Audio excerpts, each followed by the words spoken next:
Really? I'm just a regular guy. Kidding. I'm spectacular. Actor John Stamos is spectacular, and so is Spectrum. Get Spectrum TV, internet, and voice for $29.99 a month each, with our 30-day money-back guarantee and no contracts.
Yeah. We have our own. Rive have their own mark. It's a brand from Argentina called PRD, and they're good. How much do you pay for those? We have all different types of, you know, the professional ones, and even right down like you can get as cheap as like $7. And they'll do a deal where they just give you a cost price, you buy, you know, the promoters on your page. Yeah, sure. Do you know what I mean? Because we do a lot of fundraising. Ladies and gentlemen, welcome to match day 5. We have a continuation of the match was delayed or rather postponed yesterday between Turks and Caicos Islands and USA South B.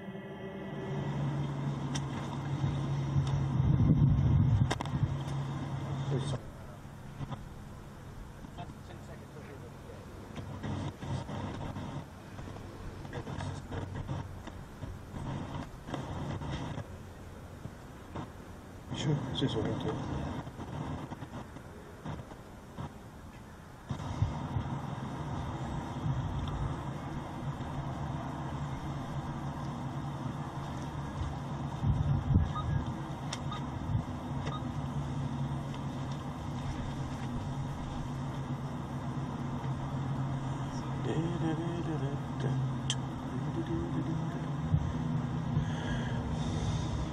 Ladies and gentlemen, please be outstanding for the national anthems, commencing with the anthem for Turks and Caicos.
And now the national anthem of the USA.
Today's match is being refereed by Cisco Lopez from the USA, supported by assistant referees Fernando Garcia from Mexico and Sabola Gray from Guyana.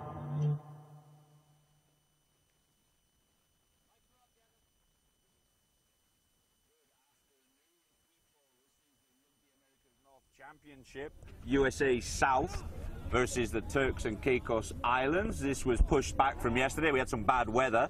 This is Gavin McLeavy announcing from the commentator's booth alongside the young and devilishly handsome Austin Willis. How you doing, Austin? I'm good. I'm ready to go. I'm ready to see this matchup. We wanted to watch it last night, but a little bit of lightning delay postponed this game, so they've got them out here early in the heat 12:30, high noon for this kickoff. USA South B looked strong in their first game, losing to Mexico by just 7. So I'm going to expect them to come out here and put on a show for everybody. While this is the USA South second side, they play like an A side, and I expect a good showing from them. Yeah, USA South were unfortunate to lose against Mexico early in the week. Actually, last weekend at this point, 17-15. So a really good, strong showing from them. Turks and Caicos not been as impressive, but I'm sure the guys are going to put on a good performance today. These guys have been eager to go. They were here very early today, and Mr. Lopez is going to get us started right now. So that kickoff was from the number 10, Andy Forbes. He is the captain for Turks and Caicos. He was supposed to be playing 8-man in this tournament, but a few costly illnesses ended up moving him to fly half. A little bit of shuffle of the starting lineup.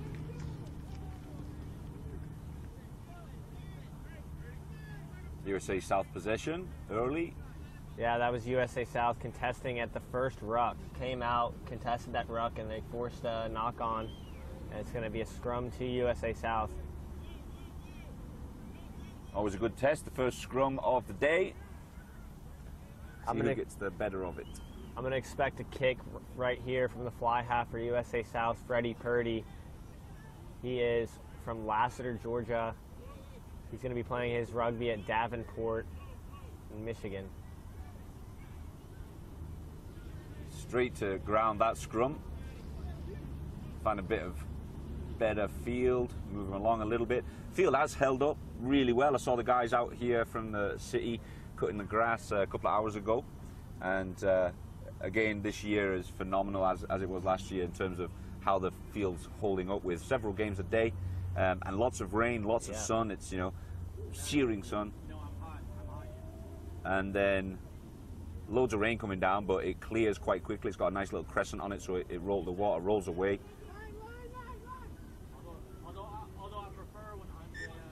That's going to be immediately knocked on, so it was not a kick there from Freddie Purdy. He wanted to go back inside to his winger, but Turks and Caicos read that all the way. The big hit forces a knock on.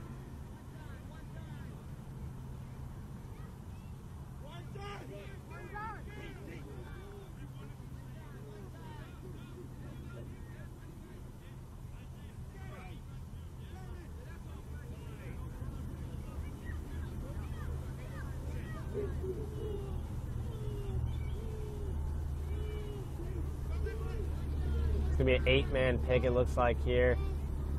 See him reaching down for it, and they decide to opt otherwise.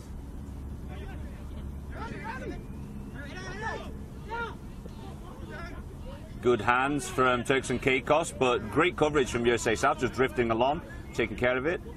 That was the flanker, Isaiah Poku. We saw him all over the field in the last game. He's one of those flankers that's a little bit undersized, but he makes up for it and hustle.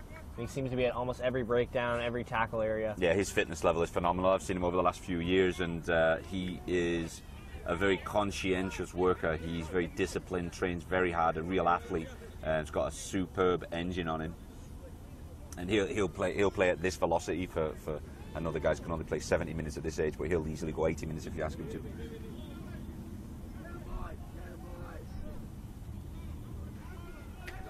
And a quick tap here. Big man on big man.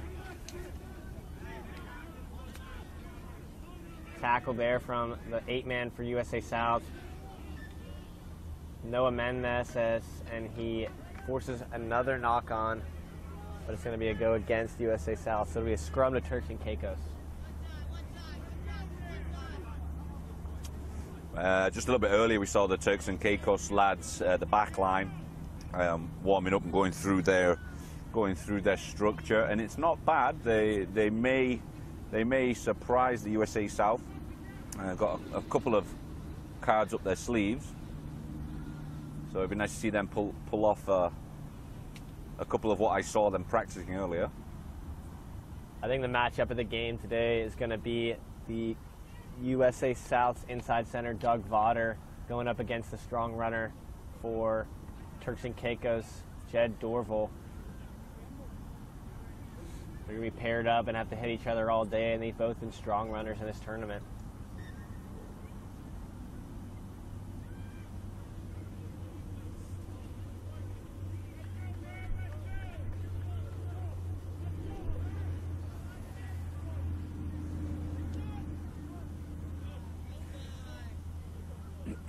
So Andy Forbes, the captain for Turks and Caicos, is actually not playing 10 this game. They moved him back to the back row. He's playing weak side flanker.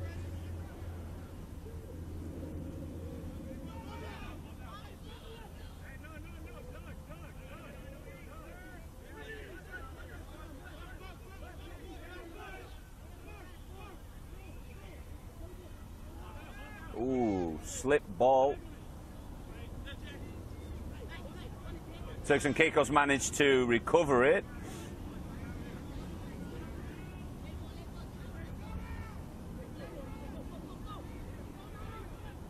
Big number 3, making some good yards, but he spilled it forward.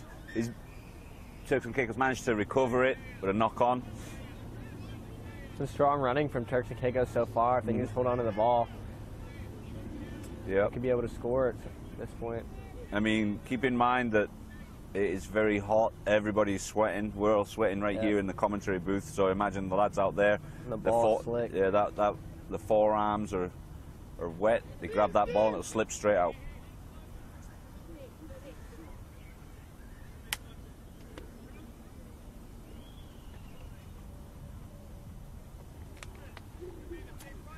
We've got a lot of rugby on today. The ladies' tens competition will be starting later on. Jamaica, Mexico, USA South, and who's the other team? Jamaica. No, I said Jamaica. Trinidad, yep. Trinidad, Tobago, Jamaica, Mexico, and USA, all competing in that. There's a stiff arm from Timothy Montgomery Jr. Phenomenal speed. He will be taken out of bounds, but he was fast. Juan Porren goes quick. And they're going to get blown up for not back 10. Oh, nope. Pedro Fernandez, nice pickup. The scrum half's got a little bit of space here, gets himself wrapped up. Ball's still alive, but the referee's taken him back for a knock on. We've seen good play from the scrum half Tom Stockton for USA South, but it seems he gets a little bit of white line fever. He had a good try in the Mexico game, but unfortunately he ended up taking himself wide, and they weren't able to slot the conversion to tie the game. So we'll see if Stockton's able to move this ball a little more, maybe set his teammates up rather than taking himself, and he just coughed up the ball there.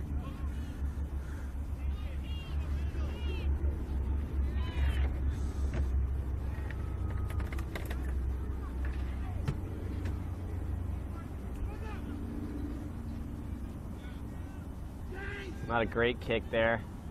They're on the 22 now. And USA South has got support. A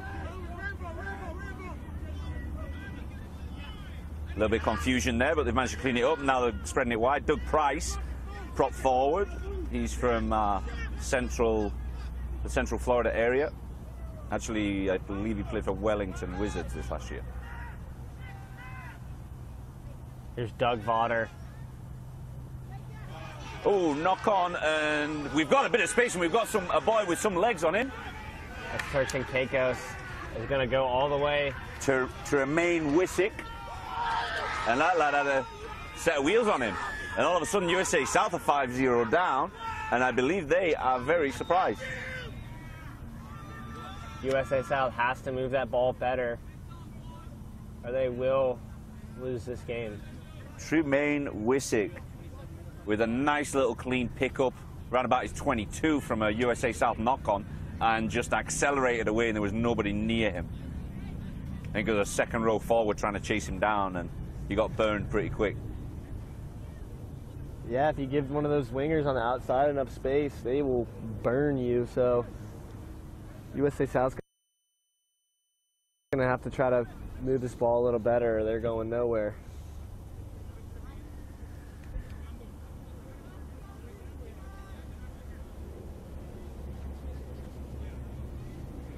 Turks inside centre having a chat with the referee. Just pointing something out, I'm sure. very good. The captain of a team is chatting with the ref if he's got any kind of concerns. It's always a good opportunity in between when the ball is dead to get your message across, politely, of course, to the referee.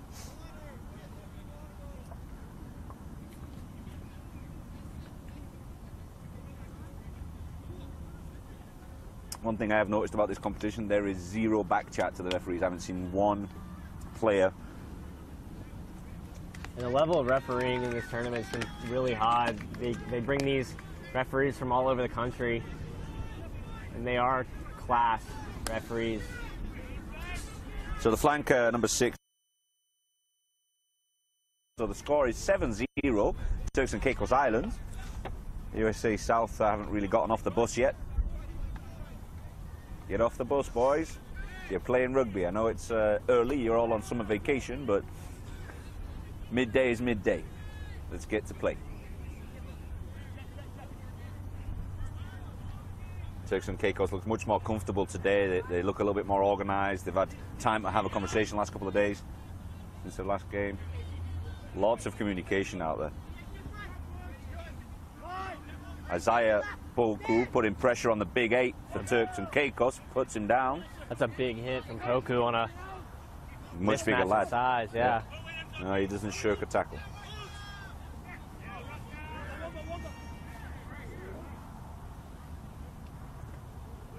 That's just another mistake by USA South. Just kind of a rookie mistake there, trying to dive in and grab that ball on a ruck. Sebastian Hodge just found himself on the wrong side, maybe some hands in the ruck. He was down there for a long time, slowing the ball down. This has not been the same USA South side we saw at the start of the Mexico game. Last game, they kind of played up to the Mexico level, and now we're seeing a little bit of early mistakes, handling errors. Not the biggest kicks from the 22, it only made about 7 yards. There's a bit of a breeze. It was coming left to right this morning, but now it seems to have switched right to left. Nothing major, but enough to affect the kick there.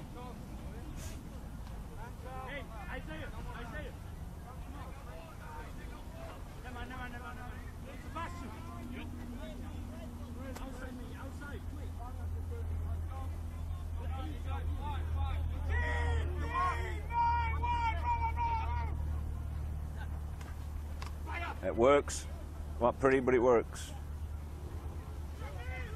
Knock on there, Turks and Caicos. Get it through a few hands, but just at the crucial point it goes to ground. That was Jed Dorval knocking it on. He's a hard runner, but he also had some handling errors in the first game against Trinidad. As soon as he writes that, though, he's a powerful runner, and he'll get going.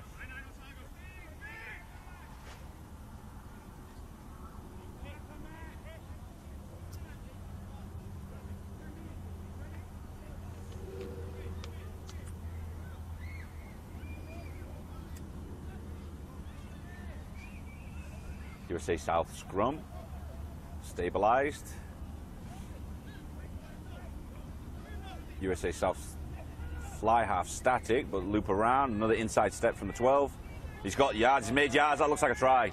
Try time, USA South. That's almost an identical try to the Mexico game. Doug Fodder on that switch back inside, and he puts a stiff arm and a cut, and he's in the end zone. That's almost deja vu to their first game. It's obviously something they've been working on in the training ground.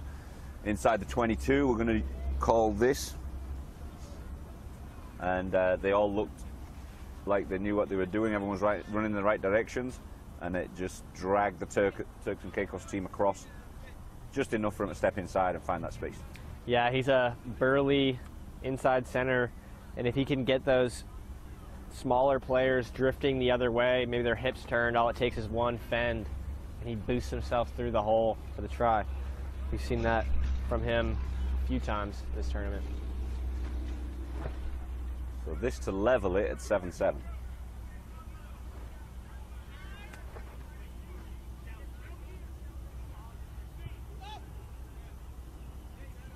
Good kick.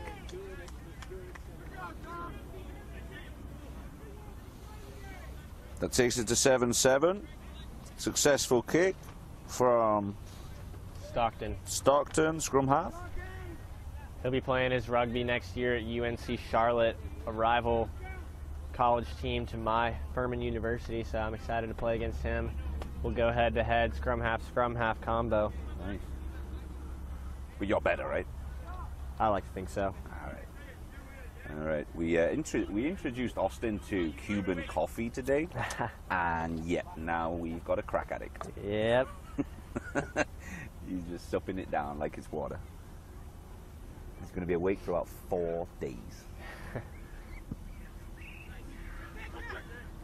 I'm going to need it for the long day we have ahead of us of women's 10s. We have about 4 games back to back, so we're going to be switching through these games, so stay tuned with us if you want to see some women bust heads.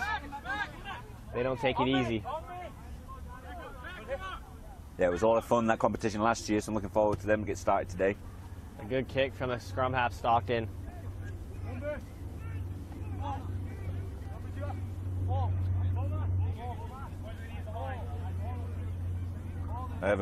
Tenemos un request for un feliz cumpleaños a un niño, se llama Matías. Su padre está aquí hoy y me pidió, por favor, saludar mi hijo, Matías, el cumpleaños. Felicidades. Matías Urren. A strip from the number 3 for Turks and Caicos. That's Kalano Palmer. The coach for Turks and Caicos told us to watch out for him. He's a big boy, strong runner.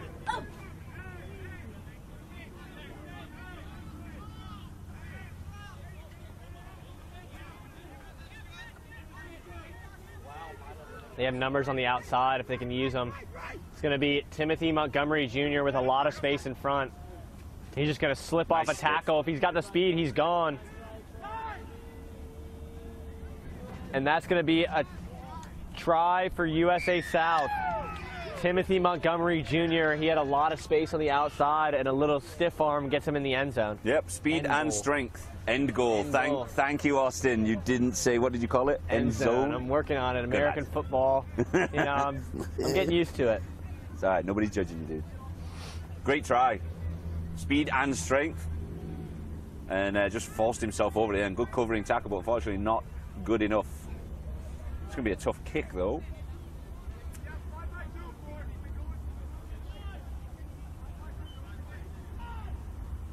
So Montgomery Jr. was playing outside center last game, and now they have him on the wing. Move some guys around just like the A side has done, and it's worked out for him thus far. Yeah, a little bit of a scare at the beginning. They were 7-0 down from Turks and Caicos, surprise. USA South dropped the ball and just scooped it up and went the length. But now USA South back on track. With this kick, it'll take it to 14-7. It's a big one, though. It's going to be difficult. Nope. Just left of the posts. It is, just so you know, on camera, there are 2 sets of posts. Obviously, the ones behind are the American football posts. It's an American football field. It's been adapted for rugby, so they put some rugby posts in on the try line. On both ends, of course. So please don't take any notice of the back post, just the first one, just the front one. So Turks and Caicos has been able to score early, but also been impressed that they kind of come up and make their one-up tackles, their solo tackles, but they get a little bit sucked in there and leaving the outside open for the winger, Montgomery Jr. So that was good, a good heads-up play from the fly half, Freddie Purdy, to throw a skip pass knowing that he'd have space on the outside. So I'm going to credit that try to Georgia's own Freddie Purdy. Could have done with a bit better communication. USA South, all 3 of them went for it, but they managed to recover it and tidied it up. Box kick coming. Yeah, he's got a good box take. A nice little space that he's found as well, just inside the 22, and it's rolling back to the try line. 15's back there to recover. But he's a little bit isolated. He's managed to skip a couple of tackles. Short ball, now outside. And that guy looks like his twin brother. The scrum half gets stuck in the middle of the field after a nice counter. They're going to call a penalty to USA South on the not releasing. So, yeah, I think he got confused which way he was facing, put the ball down, then picked it up and turned it around again to the other side. So it's obviously delayed. And the referee, Cisco Lopez. that was a big hit from the USA South there.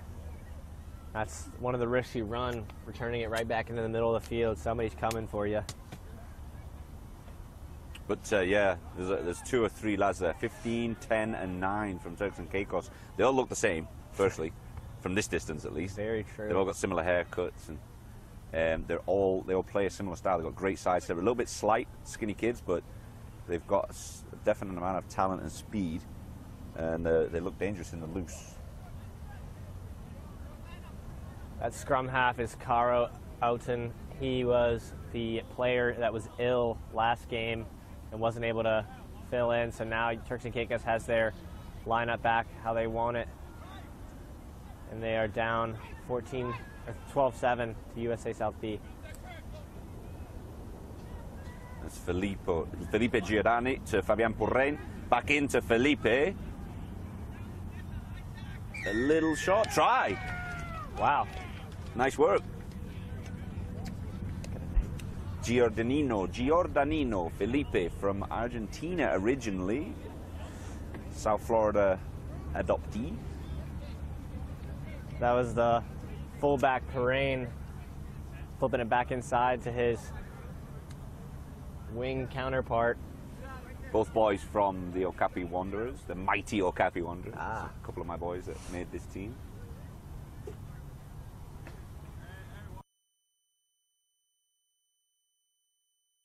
There's a big Argentine influence in South Florida, in the rugby community, and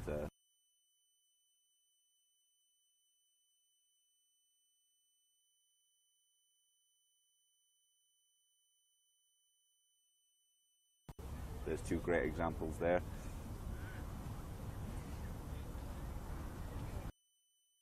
Certain amount of flair in the Argentine style of rugby, and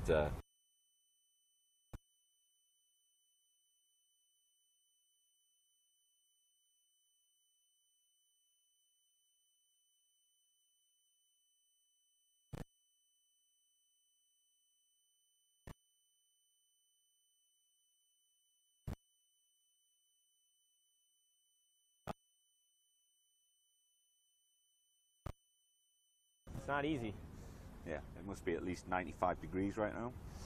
At least, because that's what it was when I came here earlier today and had a quick run out and almost died. It was 90, 93, 94 at that point, and that was that was at 9:30 this morning. So imagine what it is now. Yeah, I had one sip of that Cuban coffee and it was almost like I worked out. Yeah, you start immediately sweating. Immediately sweating, got the shakes a little bit. Uh-huh. It's a whole new world, whole new ball game in terms of coffee. I've just changed your life, man. It actually says on my phone here it's only 89 degrees in Miramar, and I think it must be wrong. Yeah, well, yeah. Humidity and all that from the rain delay makes it feel like 200. Yeah, we played our first game last year. I played for USA South. We played our first game at 1 playing Bermuda, and it was hot. We were warming up at 12, getting ready to go, and it was a miserable game. Then we played Trinidad late at night and Mexico at like 6, so Yeah, but that was it was a lot. much nicer. Yeah, much nicer. Either way, the ball just feels soaking wet. When you get sweaty, it's like you're almost playing in the rain. The ball's just completely soaked in water. So USA South look like they just want to get on with it. They've hung out, got themselves in position already. Turks and Caicos taking advantage of the water break and having a chat with their coach. These things don't go on too long, just a minute or so, just to get some water in you and continue.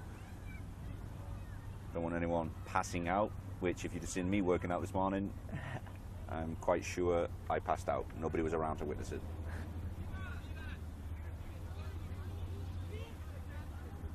There are a few lads as big and heavy as me on this park, so I know exactly how they feel. The slighter, more athletic lads, they might not feel it as much. The layers of fat sometimes are a hindrance in the heat. Thermal warming, you know. Great for the winter, though. For hibernation. So here we go again, ready to kick off. Score is 19-7. USA a little bit of a shock at the beginning. 7-0 started off Turks and Caicos. But USA have quickly turned it around and got themselves on track. It's 19-7 to USA South second team. Ooh, and a knock on. Good pressure from the little 9. Turks and Caicos, scrum half. Caro Oten. He's having a good game today. Seems to be popping up everywhere, causing problems for USA South.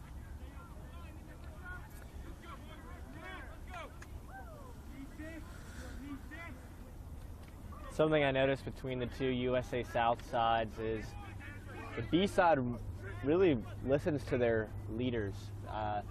Not to say that USA South's A side doesn't, but it seems that there's a lot quieter across the board for USA South B, and they listen to the scrum half Tom Stockton, they listen to the fly half Freddie Purdy, and that's about it. There's two guys kind of ordering forwards and backs around, and everyone else is just quiet, listens, disciplined, whereas on the A side you got a lot of college players, a lot of superstars in their own right, and everyone's kind of talking, and it's worked for them so far. Right. Yeah, I mean, if I was to hazard a guess at that, I mean, if you've got a lot of alpha players, if you want to call it that, in the first team, whereas the B team maybe are lads with a little less experience, and they'll quite happily listen to maybe the 2 or 3 guys that are in that team with the experience. And you know, if you bring superstars together and put them in a first team, that's usually the case. You've got a lot of people that are just used to speaking, and they'll do it automatically. But I guess it's worked for USAA as they haven't been scored on in this tournament, winning both their games at 45+ points.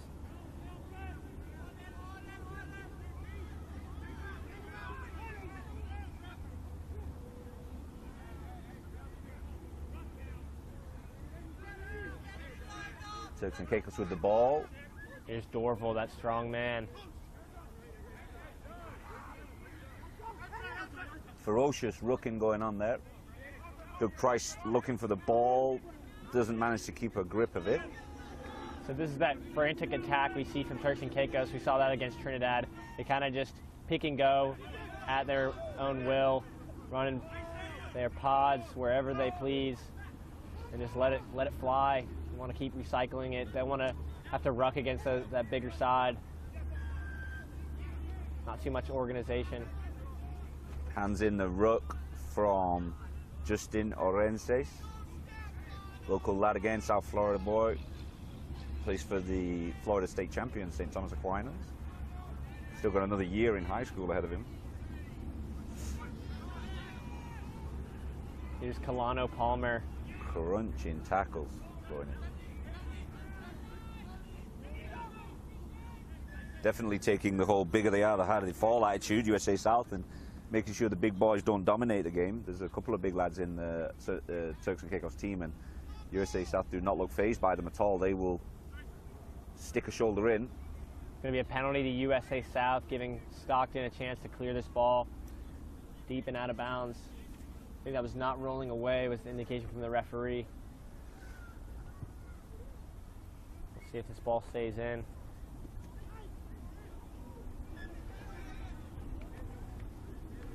Feel free to forward on the live stream that you've got, guys, onto your social media. Let your friends share, or share with your friends, the rugby that's going on today. It's going to be going on all day, so your people, your friends and families back home will be able to watch fantastic international rugby, under-19s, boys, USA South versus Turks and Caicos Islands right now. Later on, we've got a plethora of 10-a-side women's games. And that'll be going on for 2 days, and then the finals for the under-19 boys will be Saturday. So we'll see if USA South goes back to their workhorse, Doug Vaughter here.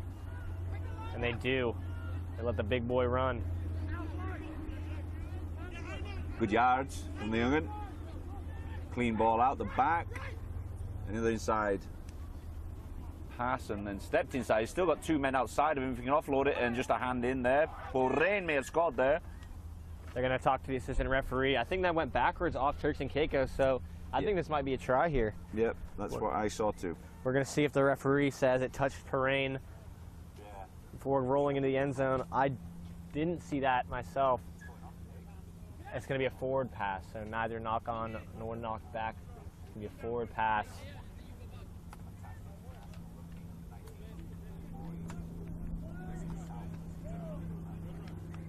We've got about 8 minutes left here in the first half. USA South has already built their 12-point lead. And now they're deep in Turks and Caicos zone, forcing a kick here. And we're going to see what this new fly half has to offer in terms of the kicking game. And that's a scrum won by USA South. He took about 5 lads with him. That's got to be a try. They're going to consult the assistant referee again. That was Noah Meneses picking that one scrum and piling his way through 5 defenders. So they looked like they wanted to take him out, but he's about 230 plus pounds, and he gets the try. He's about the same build and size as me, minus the gut. Minus the middle-aged gut. Yeah, he's a big lad. He didn't move an inch. There was 5 guys, and he just did exactly what he wanted to do, bowled through, and kind of dove in the end zone for the try. That was an excellent run by the 8-man Noah Meneses out of Nebraska. He's one of the players the USA South A-side guys said, hey, I want you to watch out for this guy. They had trouble stopping him in the scrimmages throughout the tryouts. They were like, hey, watch out for this 8-man Noah Meneses. He's been hard to tackle in the scrimmages, and we see why now. He had a good game against Mexico in the first game, one of the reasons they were able to hang around, and now he puts one in against Turks and Caicos.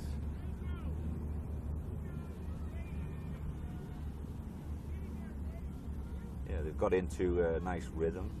Here comes a kick. And that's much better, but just across the face of the goal. Hasn't found his range. But USA South got into a definite rhythm now after that shock at the beginning. Still early days. If Turks and Caicos can turn it around, maybe get themselves some points before the half, then they'll be coming into the second half a bit more confident. But if they keep that door open and USA South put in another, it's going to be a slow second half for us.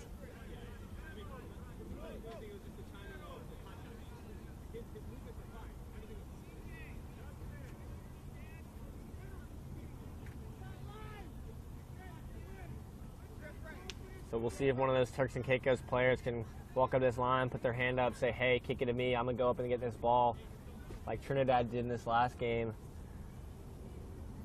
I want to see a little momentum change from Turks and Caicos. Pick their heads up a little bit.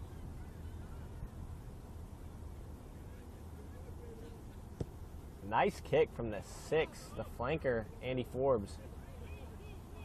Yeah, if you get that height from the kickoff, and it only goes, somewhere between 10 and 15 yards, you're putting a lot of pressure on the guy that's got to try and catch it. Nice catch by Perrine. Off that Tom Stockton box kick, fullback said, hey, I want to go get this ball. Went up and grabbed it out the air. Very brave player, doesn't mind putting his body out there.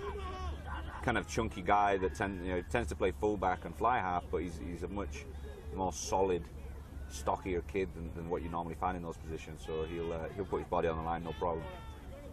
So a penalty to USA South B. It's going to allow Stockton to try to put this ball deep and out of bounds. Big kick.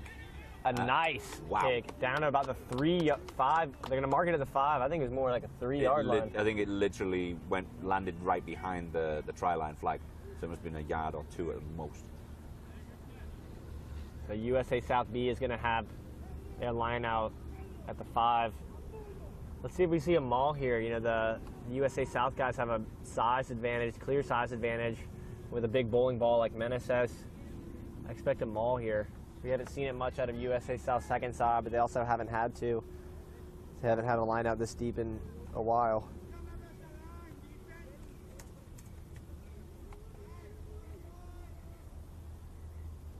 They go to the front ball to Doug Price. That's going to be a free kick. He was in the 5-meter channel.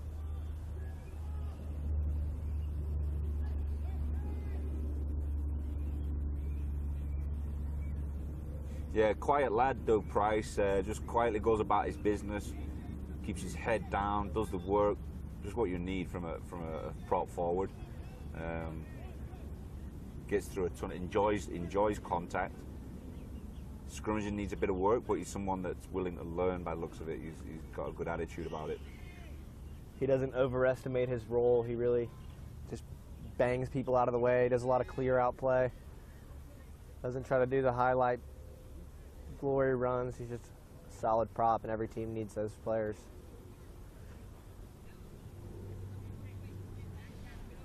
All the players taking their time when they have the moment to not run around. Conserving their energy.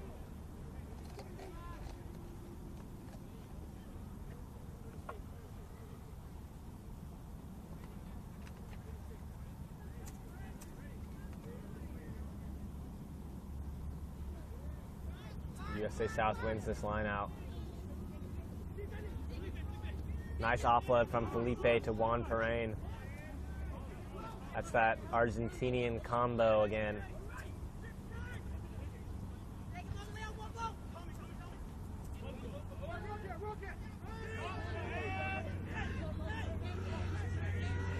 The Argentinian back three combo are calling for the ball out wide. They're asking for a cross kick. It's on. They want that Omaha call from Freddie Purdy. We've heard it a few times here so far.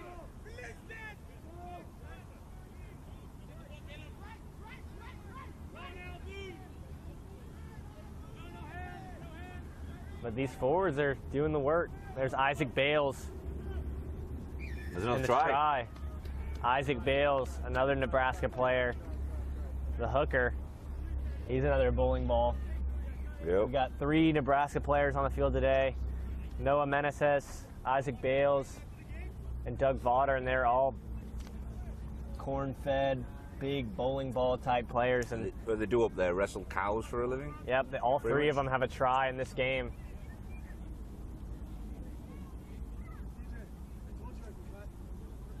The Nebraska boys are showing out here early.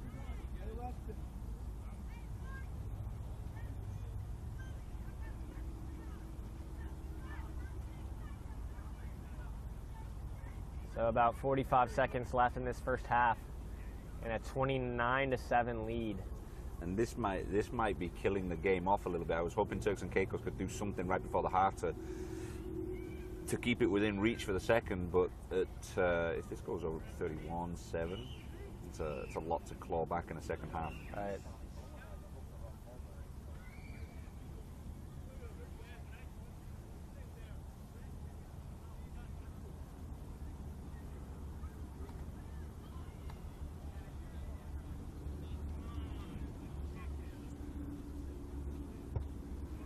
And he's going to make that kick. He's finally found his range from that spot, because he's kicked like 3 or 4 from there now, and that's, I guess he's figured out the distance. Tom Stockton out of Raleigh, North Carolina. A nice kick. That's going to be a half here at Skya Park. Ran super week. 31-7 USA South B-side with an early lead over Turks and Caicos. Guys, if you're in the neighborhood, if you're in South Florida and you're not working today on a Thursday, come down, hang out. There's plenty going on, lots of games today. Bring yourself some refreshments because it's hot, and sunscreen, lotion, and baseball caps, and anything else that you can bring to protect you from the sun. It's hot. But you'll be able to be entertained with some great rugby. We've got the women's 10-a-side starting later on this afternoon. Again, international rugby.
from your left in red to Turks and Caicos Islands in blue on your right.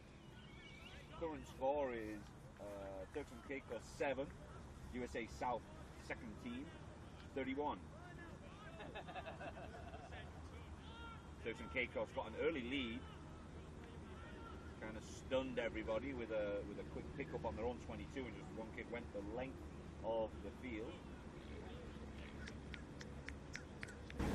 USA South has subbed out their captain, Tom Stockton. So the number 6, Pedro Fernandez, will take over as the captain for USA South in this second half action. At hashtag Ran Super Week, give us a follow and a share, some likes and comments. Oh, that's the second. 2 steals back to back there. You saw that? That's the second time we've seen that happen against USA South. Turks and Caicos guys just kind of reach right in, pull it straight out of the hands of the USA South guy. So a steal at the line out for USA South, and then they got a yard or two, and then one of the front row forwards from Turks and Caicos just stole it straight back. Turns out it's a scrum. Turks and Caicos head at the scrum. That was number 4 with the steal, Khalil Morris. Going to be a scrum put into Turks and Caicos, and they do win this scrum. Number 9's going blind.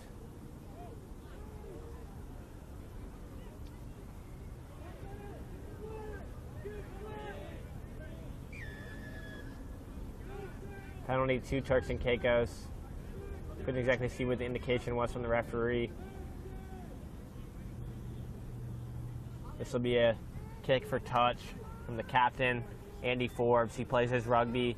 He's gone on tour in Canada, and now he's come back to this tournament as the captain.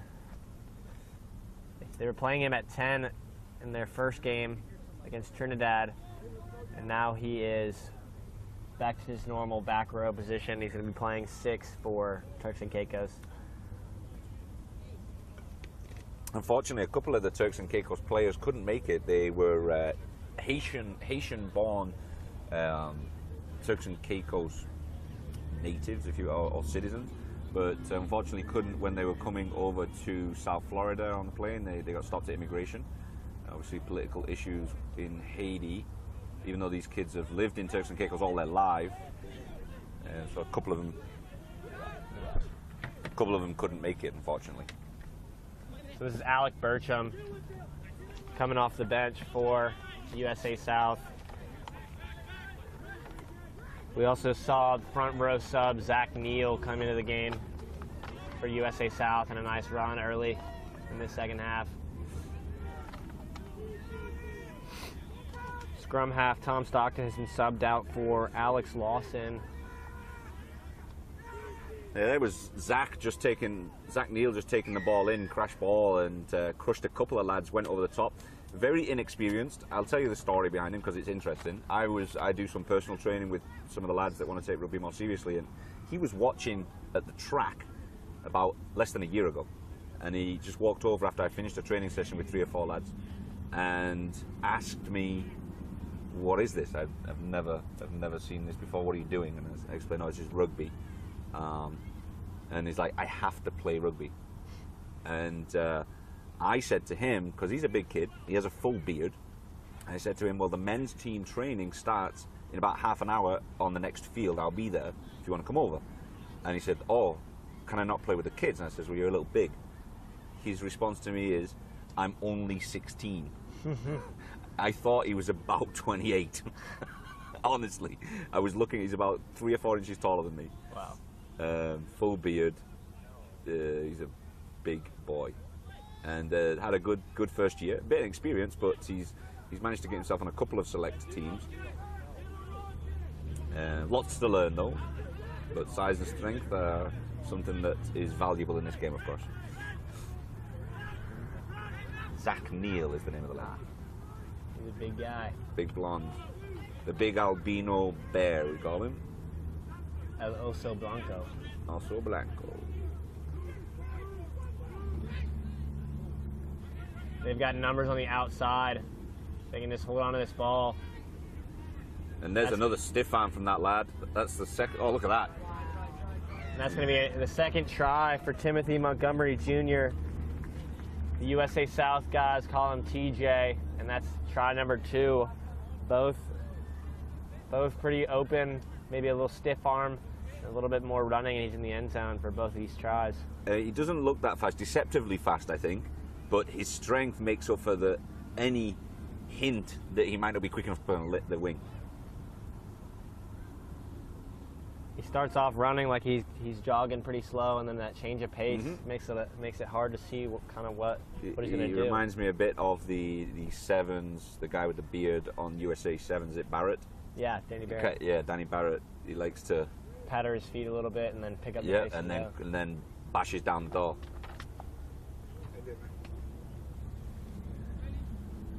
Yeah, he's a strong lad to be playing, and with that kind of pace. He's got a fair amount of weight behind him.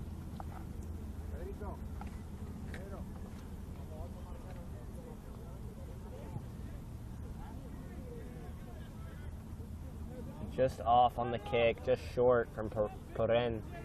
And USA South with a 36-7 lead over Turks and Caicos. It's been all USA South since that first try on Turks.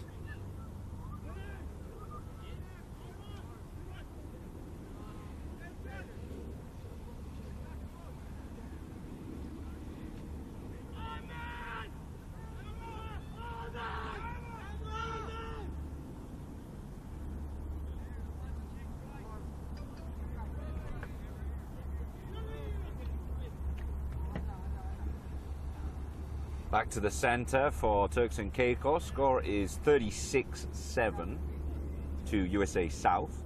Turks and Caicos kicking off to USA South. From your right to left. It's going to be a little short. This will be a scrum to USA South at the 50. I want to see that big man Noah Meneses with a pick and go here. That's my prediction. I've been 2 for 2 so far on these bold predictions. Getting his boys going, get them into the pack. I want Meneses on this blind side near us. If he can get past that 8-man, he's got a clear size advantage on the fly half.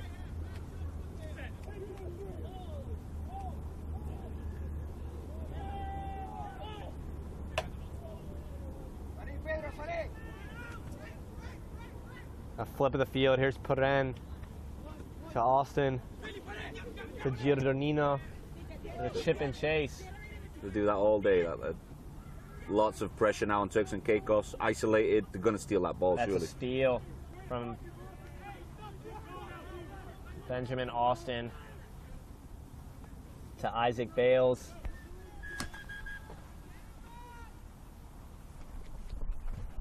So the referee stops the game. The assistant referee saw something here. Fernando Garcia, the assistant referee out of Guadalajara, Mexico. He saw something here.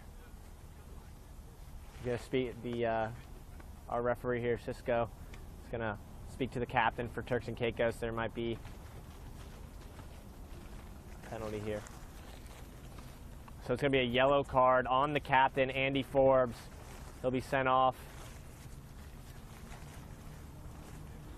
The way our tent's set up here, we couldn't actually see exactly what went down, but the assistant referee caught it, and they're gonna, Turks and Caicos is gonna play a man down without their captain for the next 10 minutes.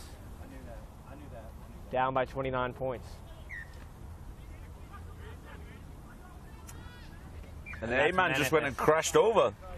That's Noah Meneses, the 8-man, with his second try of the game.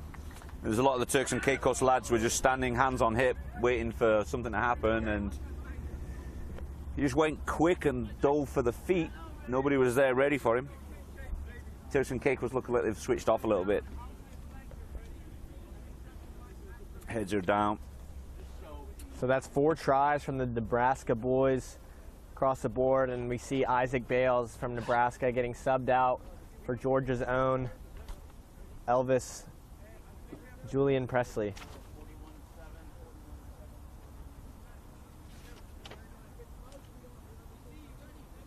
Good work from midfield. Gave a bit of space to Felipe Giordannino to chip and chase over. He's very comfortable kicking the ball. Great ball handling skills, a good footballer. Put a lot of pressure on Turks and Caicos. We've got a good steal. Maybe 5 or 6 yards out once Turks and Caicos did catch the ball, but there's loads of pressure on. The lad's isolated, he gets a steal, and big 8-man just crashes over in the corner while Turks and Caicos are trying to reset themselves. That was Juan Porren with the conversion attempt, and it banks off the right post. So almost slotted that kick.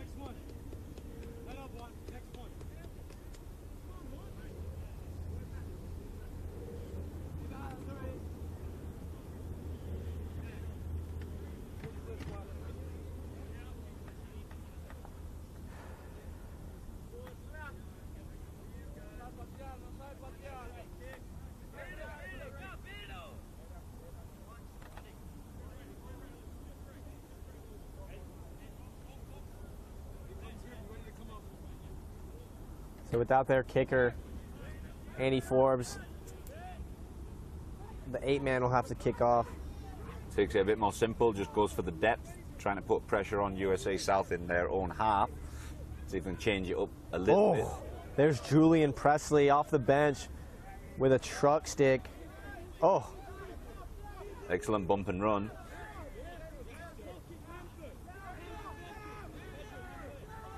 Turks and Caicos are working hard to get through the ruck, but they're just not going to have any success. The kick from Freddie Purdy almost went straight into the hands of Timothy Montgomery Jr. Good work from the Turks and Caicos fullback. He was under a lot of pressure there. He had 2 lads inside of him, and he managed to get around them and find a little bit of space, marginal, but they found it, and now they've got a little bit more control over it. The support can get there good enough for the ruck. There you go. Now they've got another clean ball. Good work. It'll be easy for them to put their heads down at this point, but they're still working hard to get out of their half.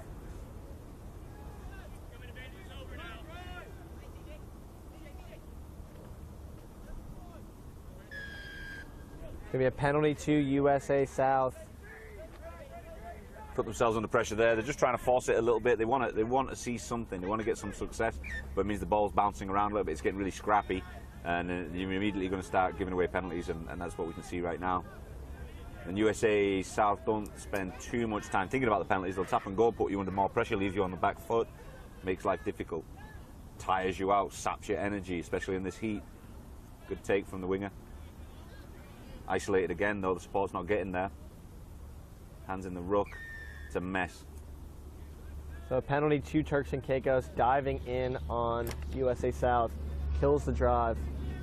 And they go with the tap and go from their own 5. Wow, what a run from the number 3, Kalano Palmer.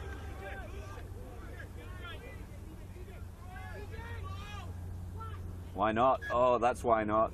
Intercepted. Referees calling. They're continuing. There we go, we cleaned it up. All good. Nice to see that everyone's in good cheer and no hard feelings. Sub, you know him. No. Wrong here, guy. So we've subbed Giordannino out for the winger Evan Thomas. He's going to come in. He's got some speed on him. He started against Mexico.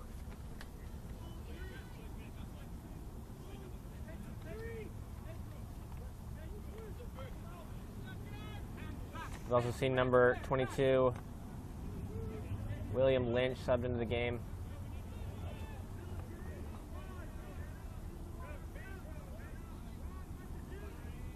So Turks and Caicos is still down a man, playing 14 on 15 as their captain Andy Forbes was sent off. So USA South is forced to take a man out of the scrum.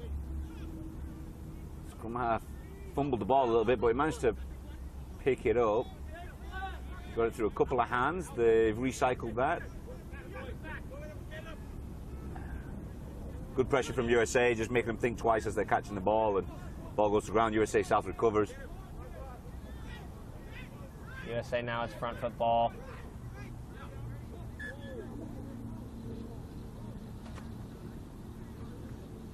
Number 18, Luciano Malvicino, another one of my Okapi Wanderers players, getting himself in the mix. So it'll be a scrum to Turks and Caicos on the USA South knock-on. That was number 18 for USA South, Luciano Malvicino on the knock-on.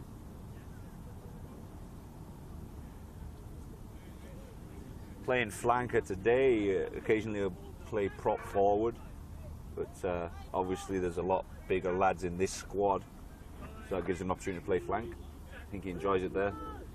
A few years ago he could not tackle for the life of him.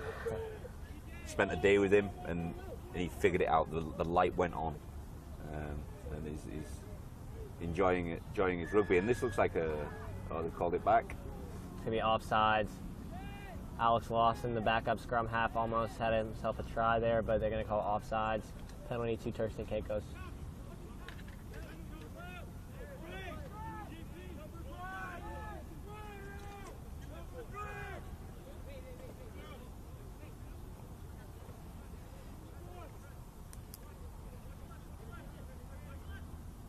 Tap and go.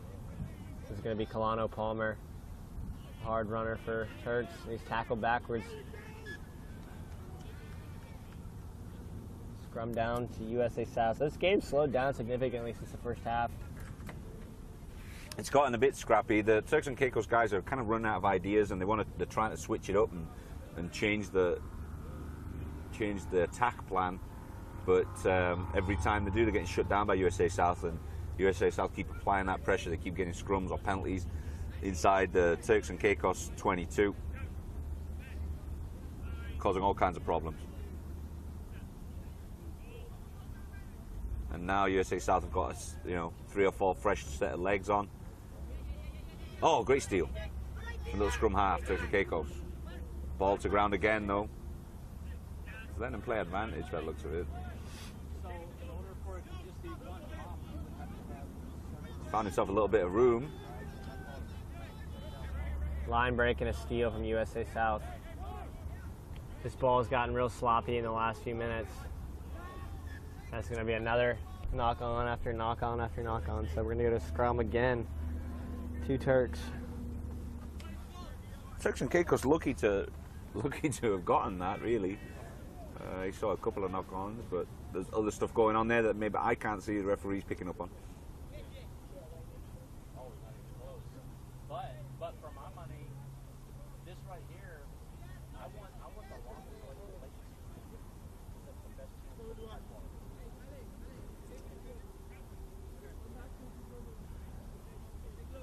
And it's different on the two receivers. Good show from Turks and Caicos. Oh!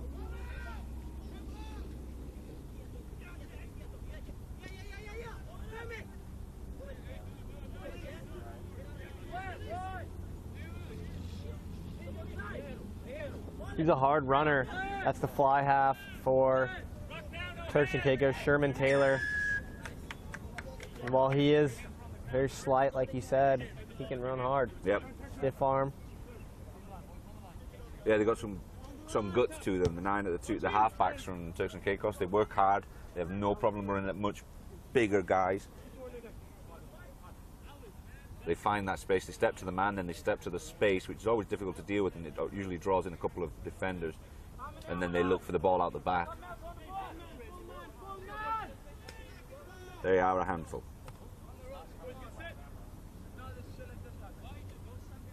Oughton and Taylor are the 2 lads I'm talking about. Oughton at 9, Taylor at 10.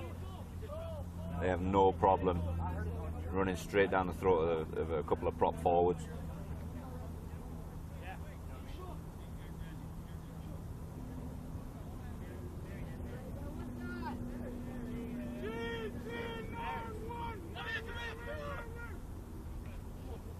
They try to go straight to the front to Kalano Palmer, but Pedro Fernandez is number 6 for USA South, intercepts the lineout ball.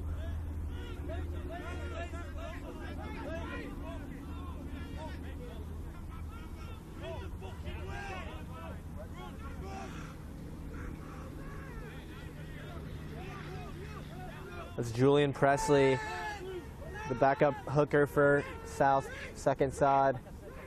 He plays for his rugby at in Georgia. Bit of space out there. Nice little offload.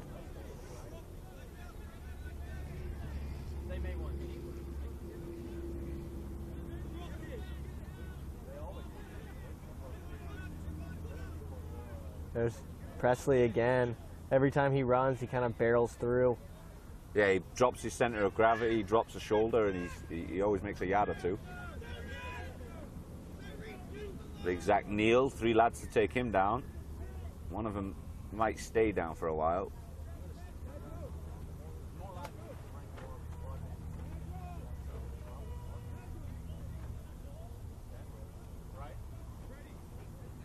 Turks and Caicos, 8-man. Daniel DeLawfrey gets up. Just looks a little tired more than anything. Yeah, the ball is going to be at about the 35-meter line. The USA South line out coming.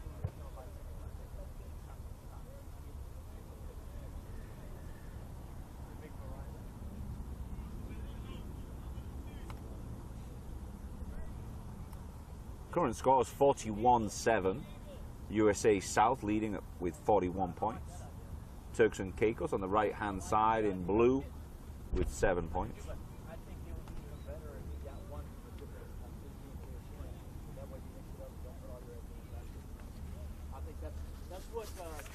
Here's Purdy to Perrin. If they can recycle this ball, they have numbers on the right side, but yeah, that's going to be a high tackle on Jed Dorval. The tackle was on Alex Lawson, and he got wrapped up high and slammed to the ground, so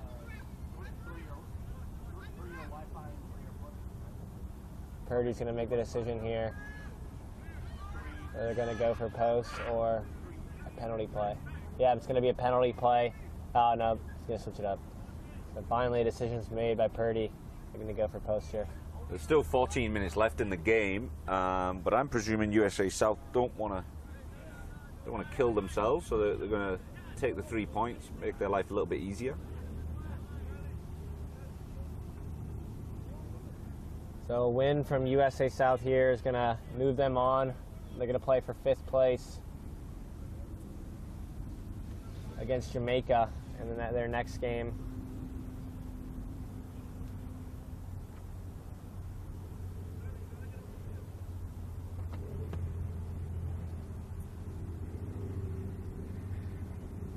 Should be an easy 3 for Fabian Porren and his awful blonde bleach haircut that someone convinced him to do over the summer. He slots that one. Been impressed with the play from the 2 Okapi boys, Juan Perrin and Felipe Giordonino. Getting much better with the Latin pronunciations. I'm very impressed, mate. You'll be a Cuban before you know it. He already got the coffee, the Cuban coffee. I got it here. I've never seen a reaction like it in my life. And the sprint to the bathroom was probably the funniest part of my day so far. Yeah. Obviously, young Austin is from up in Georgia, so not used to the culinary delights of Miami and the Cuban food and Cuban coffee. So had to introduce him to that. Turks and Caicos was unbelievably offsides here on this kickoff. Number 7 for Turks and Caicos. Myron Perrier flew up, trying to get the ball, get something started for Turks, but fortunately a little bit offsides. By a little bit, I mean 10 yards.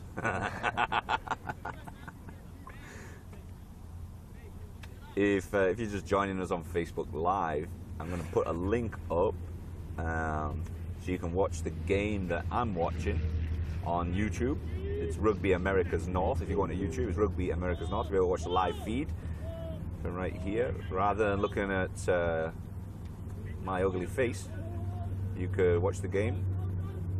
There's going to be games on all day today. This is the under-19s, USA South versus Turks and Caicos Islands. Later on, there will be women's 10-a-side rugby including Trinidad and Tobago, Jamaica, Mexico, and USA South women's teams playing all day today and tomorrow. And then the under-19s finals will be Saturday. It's going to be a penalty on USA South.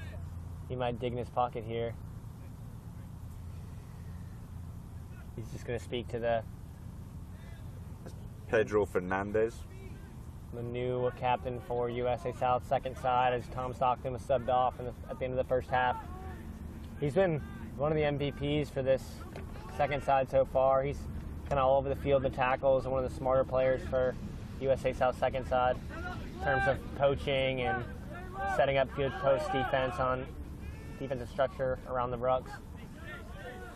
Good tackle from Justin Orenzis.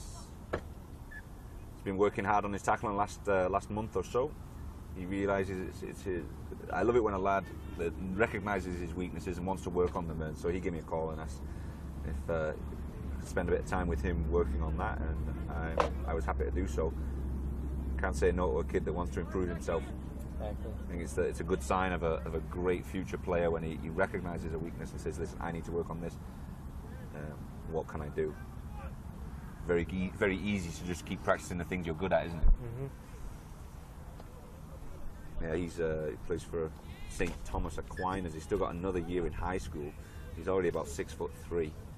One of the things that astounds me, and obviously for you it's normal, it's your environment, Austin, but for me to come to the USA and be involved in rugby, that just the sheer size and athleticism of the players here is on another level. And there's clubs and teams in Europe and even in the Southern Hemisphere that are just licking their lips waiting for America to figure this game out. Once the USA figures this game out, they're going to be a powerhouse of a country over the next few years. It's just a case of getting the kids playing young enough, and then they can use that natural size and strength and speed with if they start at the age of 10, by the time they're 20, they're going to have the similar skills to the big boys of international rugby and be able to compete at that level. Right now they're struggling, and I think it's because the focus is more focused on high school and college. I think USA Rugby, and I've told them this myself, they need to focus a little bit more on the 10s and 12-year-olds so that the skills can improve. So not a great pass from Bertram there. Ends up in a knock-on for the winger, TJ Montgomery. He's got 2 tries in this game. They've kept him in. See if maybe we can get a hat trick in this last 8 minutes. But there, just a bad pass ends their drive. I got the coach of New England College, Tal Bayer, asking me if there's any of the Bermuda games are on replay. They have played a couple of games this week, and if you go into YouTube and search for Rugby Americas North, all of the games do get uploaded after we stream them live. This game you can watch live on Rugby Americas North on YouTube, but you'll also be able to catch all of the replays that have been going on this week. So feel free, Tal. Good to hear from you, Tal Bayer, coach of New England College. Yeah, Bermuda came out and beat Cayman Islands in their first game to advance them to the second round and secure their spot in the top 4 of this tournament. But they went up against a strong USA South A side, getting beat 54-0. Bermuda will play their next game in the coming days versus Trinidad, which will be a good 3rd and 4th place match on Saturday at 2 p.m. just before the final. Excited to see Trinidad play again. They're probably one of the most exciting teams in this tournament, as they always are. They had an 11-point lead on Mexico, and just like the year before, just like 2016, they kind of lost their style of play and ended up losing the game. Yeah, you got to feel for them. There's 2 years in a row that's happened to them, and they've got loads of talent. They've got great players. Their IQ for rugby is phenomenal across the whole team. You know, you've got prop forwards as well as backs, all being able to handle the ball. They can all kick.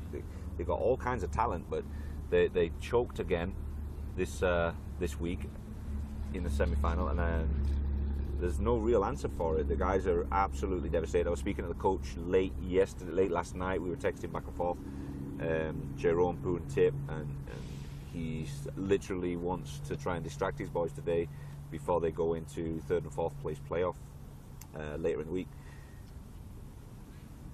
So maybe he'll go have a game of touch with them, with one of the local clubs, just to distract the boys a little bit, take their mind off everything that's gone on over the last couple of days. They were devastated.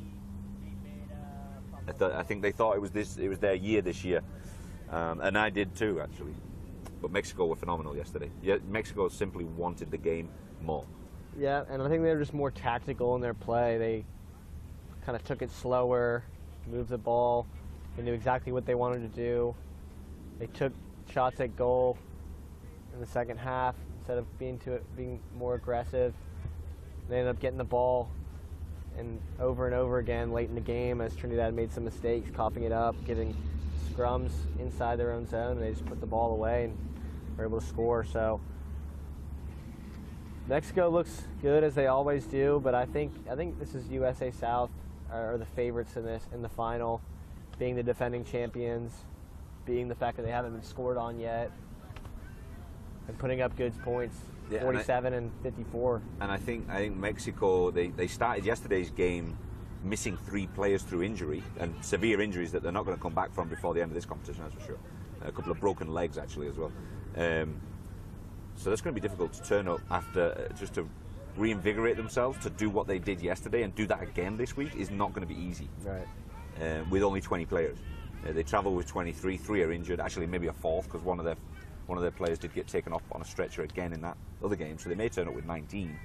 And to play against a very strong USA South team, who have also gotten their injuries this week, but I just think the strength and depth of the USA South team might be a little too much.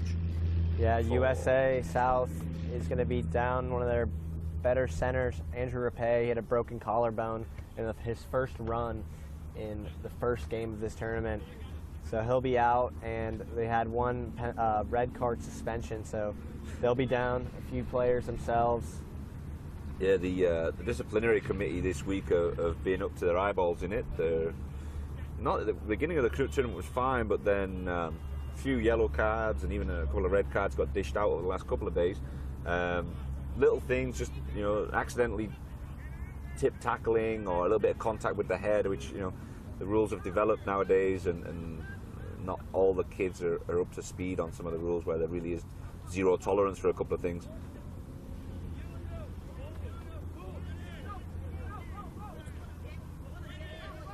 Wow, that's the third just steal from Turks and Caicos we've seen this game, able to just pull the ball straight out of a USA South guy's hand. So maybe before their next game, USA South can work on their ball security. Yeah, it's they're a little bit loose and it's just simple stuff. It's switch the ball to the hand. If the man's coming on your left side, don't have the ball in your left hand. Right. Put it to the side and use defend. It's some basic stuff. See the little mistakes.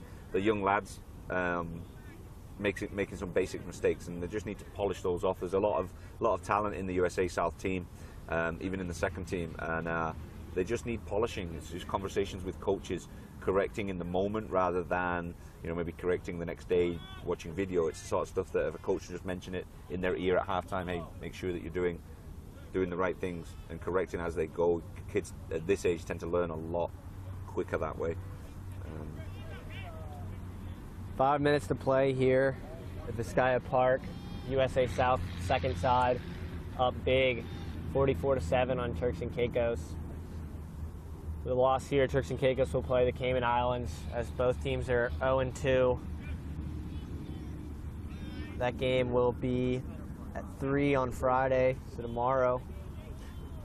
If you're watching on Facebook Live, you're tuning in there, you're just going to see mine and Austin's faces. But if you go to the link that I just posted on the Facebook Live, Gavin McLeavy, you'll be able to watch the actual game live streamed on YouTube through Rugby Americas North. Good work again from USA South. Good safe hands. Simple passes, nothing complicated. He's by himself there, isolated as a lock. Support's arriving. There's Purdy. Cross kick. Kick. It might be a little strong. Offsides called on USA South. Penalty to Turks and Caicos. Yeah, just a little bit over keen They saw that the fly half was about to do the cross kick and they just crossed that line before he put boot to ball.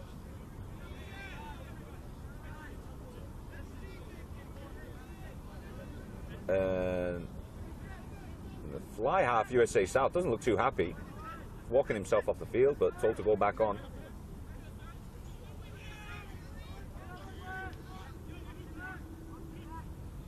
He comes in and makes a big hit. He's obviously frustrated and luckily taking it out in the correct way, directing his aggression at one of the Turks and Caicos players, and a nice clean tackle. But that number 4 stayed down.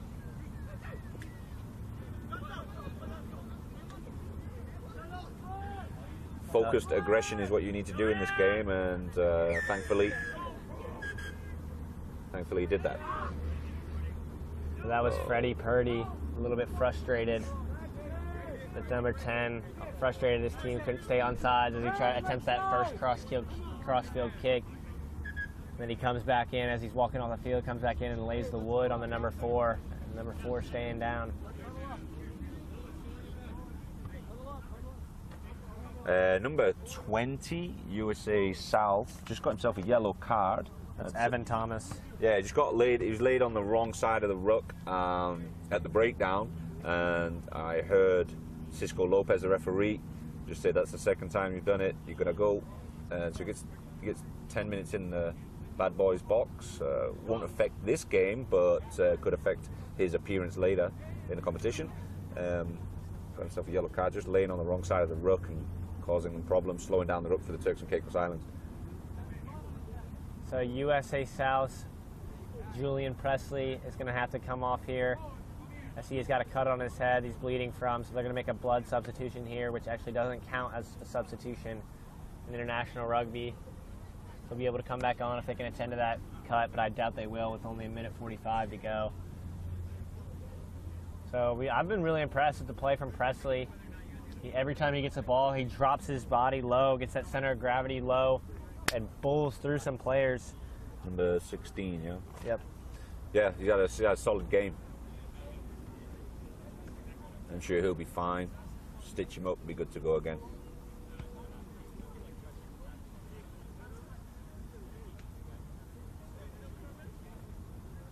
If you've joined us on Facebook Live, feel free to switch over. I put the link for Rugby America's North YouTube. You'll be able to watch the game live streaming. And that's going to be on all day. We've got a lot of games going on. This is the game that was actually postponed yesterday for Lightning. It's USA South in red on the left of your screen. They are winning comfortably right now, 44-7 against Turks and Caicos Islands in blue on your right-hand side of the screen. Just a couple of minutes left in this game. Gang tackled is the prop for Turks and Caicos.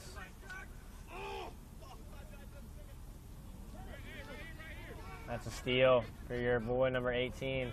He throws an interception ball. He almost broke the line with Sherman Taylor. And now we're seeing a little life out of Turks and Caicos. It's going to be a little bit late with only a minute and a half to go.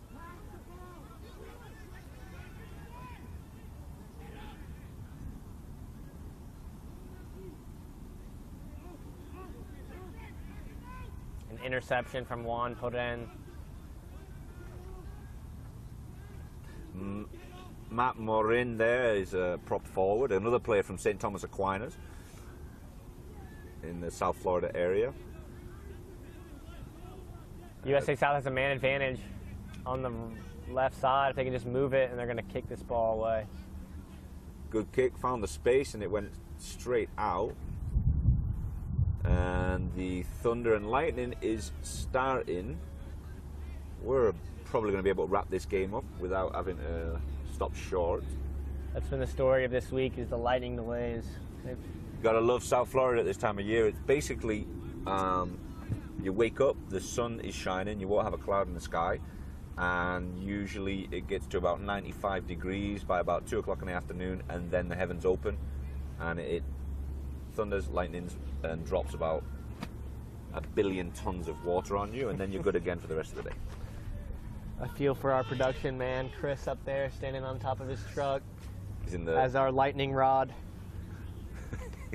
just attracting the elements to him on the top of a truck with a bunch of electrical equipment. Brave man, doing a great job though. Big shout out to Chris and the production team. Good clean hands from Turks and Caicos. They can clean that up. And I hexed them. I should have kept my mouth closed. There's Purdy with another boot. And a Purdy kick from Purdy. Great kick, and it's bounced inland, causing a little bit of a problem over the top of the 15's head, but he's very lively, this lad. Nice tackle from Juan Perrin on the coverage. And not releasing. It's going to be a penalty to USA South. They're going to try to put a try on the board here.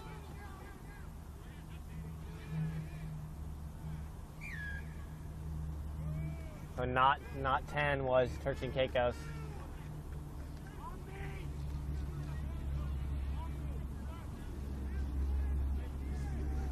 See what USA South elects to do. Up by about 30 plus points. Pedro Fernandez going for the line. Try. They're going to call him knocked on. That's going to be the ball game. Unlucky Pedro. So a 37-point win for USA South second side. It's going to advance them to play for 5th place against Jamaica.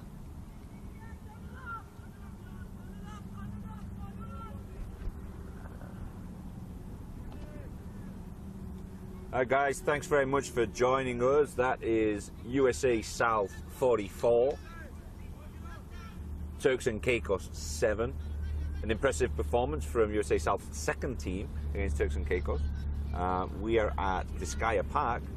Keep an eye on the live stream. We're going to be here all day. We've got 10's women's rugby, international rugby, start in a little while.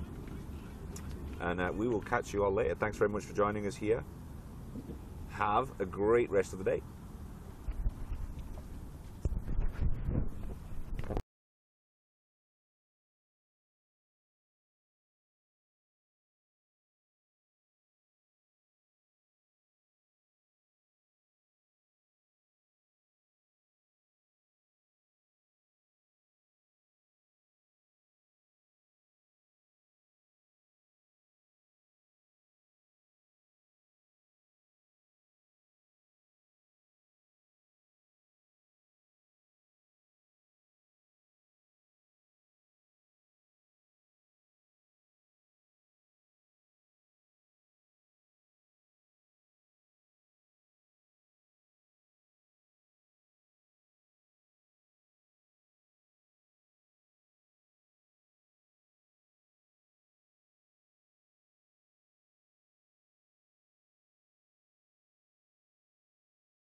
you want to put us on, Chris?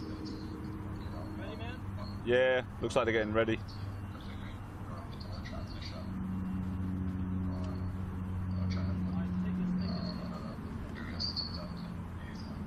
Good?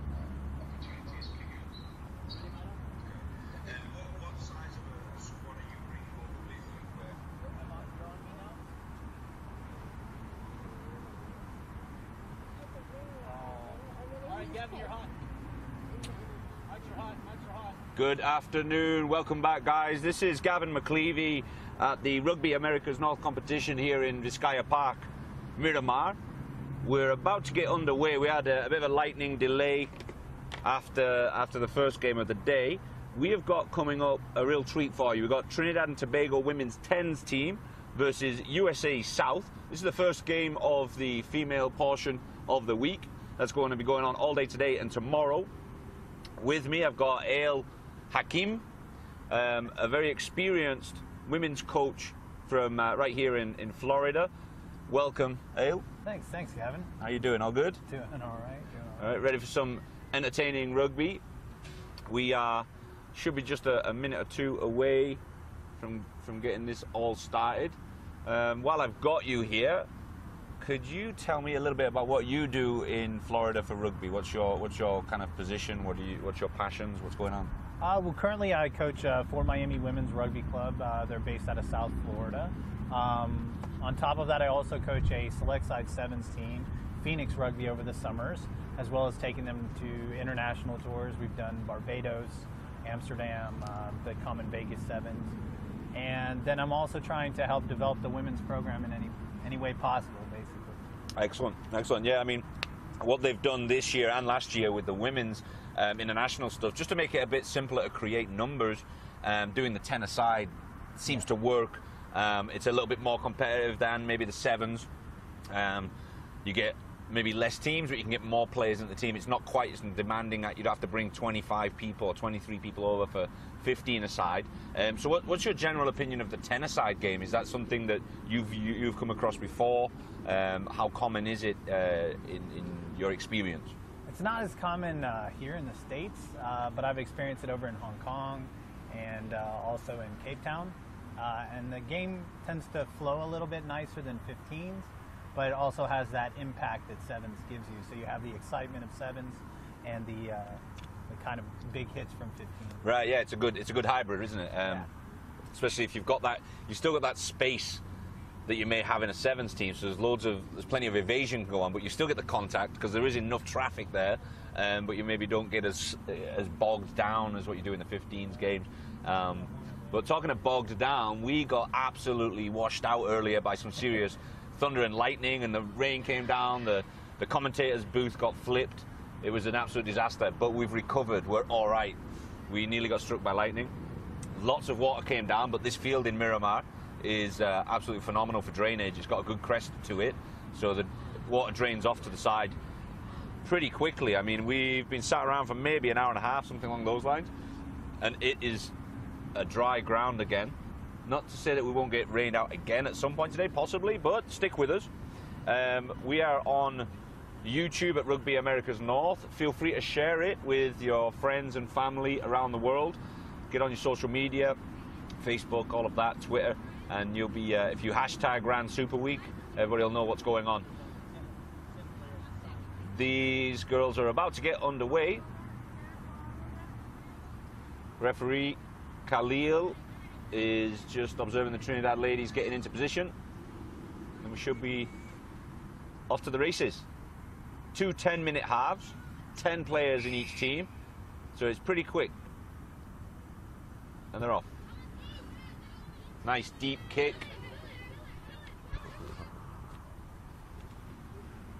Squirted out. It's going to be a big problem today, is that wet ball. Yep. They'll be able to hold on to it. And there's always the nerves as well when they first get the first game and you're just getting going. There's always a little bit of nerves. We noticed that in the under-19s this week. Every time it was the first team just starting up, there's a lot of dropsies, but once they get going, they're fine. Good pressure from USA South, containing Trinidad inside. They're on 22. Trinidad has a little overlap here. Hopefully the USA South will keep defending it.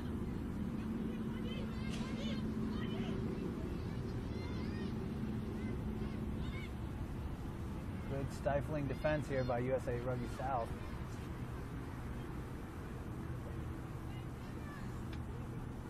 Great counter ruck.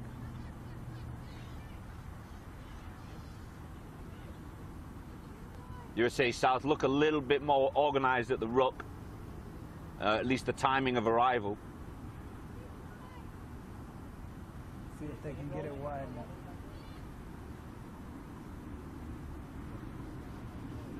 Good down here.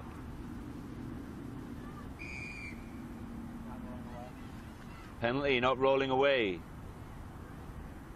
Quick tap and go. Oh. I get a feeling she dropped the ball right at the line. Knock on.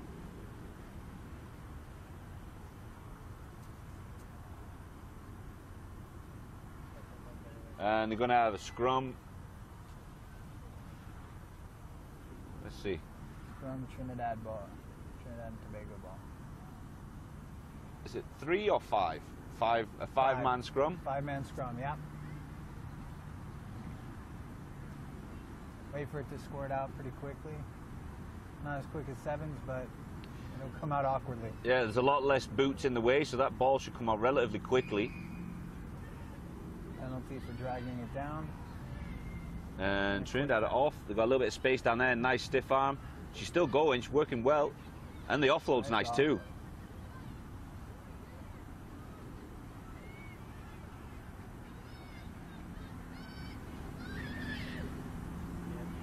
Gonna need to straighten it up though. Good covering tackle. Good drift defense from USA South. They did well. They had a 3-man overlap at one point. Or a 3-woman overlap. Have to switch off from the last 2 or 3 days of men's rugby. Now it's back. Now it's into the women's rugby.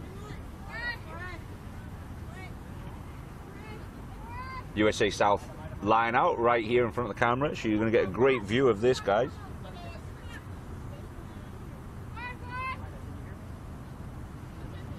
And front jumper, straight off the top, using the width, inside ball, Nice crunch. running.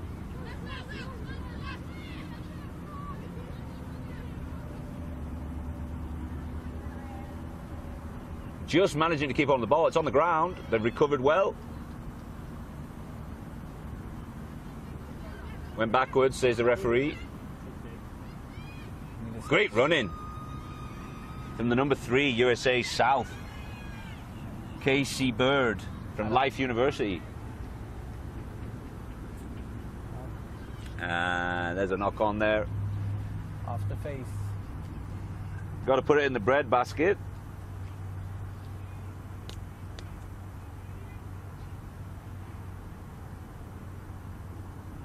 So another scrum. Around about the 22 line. Got the ladies from Mexico and also Jamaica are here warming up. Again, these games are 10 aside, so it's 2 halves of 10 minutes. So the game turnaround is going to be pretty quick today.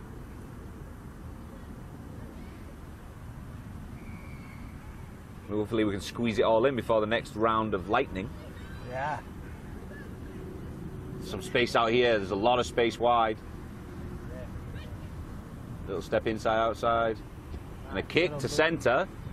Not enough support there coming. Another chip on. Good recovery by the USA Rugby South. Isolated, cleaned out is the 9. Good step out.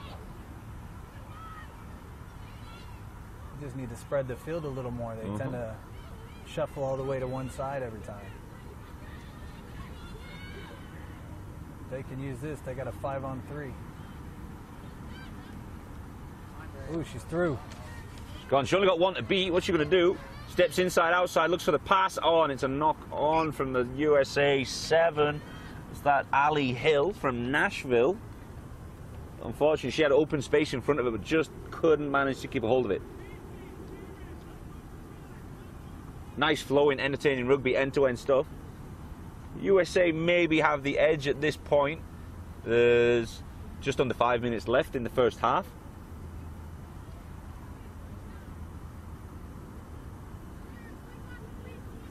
Trinidad find themselves with plenty of space out wide, but don't quite seem to be able to get around the corner.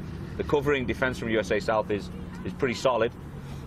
Seems like they're running sideways a bit too much. Mm-hmm. They just straightened it up. Be a dangerous attack pattern there. But USA Rugby South is also able to break that line quite easily. Yeah, the defense through the center of Trinidad maybe isn't as strong as USA South. I remember last year Trinidad were quite solid defensively. It's a good scrum down this time. I was speaking with Coach Carlton Felix a couple of weeks ago. I had a quick interview with him, and he was saying they're a much improved team from last year. They've worked on a lot of their weaknesses from last time and looking to do something special. USA South seems very different from last year. There's a lot of ladies that were on the Life University team. There's a couple of competitions on a collegiate level that are going on, and then I believe there's a lot of Florida players that couldn't be here today because of the competition. What's going on there? Yeah, there's a South Rugby Championships for Sevens is this weekend as well. So a lot of those top-level players are getting ready for that and having to rest up for the weekend, and that's being held in Atlanta as well. So that kind of draws a little bit of travel as well. Right. How many of those ladies do you feel would be in this team? You could probably pull a full 10 side from the ladies that are playing in that tournament. Wow. That's number 12 for the first score of the day for Trinidad and Tobago. Afia Glasgow. Or is that Glasgow? Glasgow. I'm sure the watching crowd back in Trinidad and Tobago can correct me on that on YouTube. If you're on the YouTube channel, feel free to message us and let us know your opinion, either of our commentating or of the game itself, preferably just the game. We'll take the abuse if you've got some to hand out, though, no problem. Are you playing it yet? And that's the first try. That was a lot of running. She was a good 60 yards out, Miss.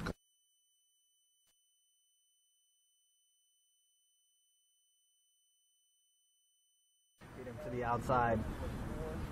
She's not quick off the mark, but once she gets moving. Long legs. Yep. Strided her out. She's got a long stride to her. And that's good. That takes it to 7-0. Trinidad and Tobago off the mark against a strong USA South side.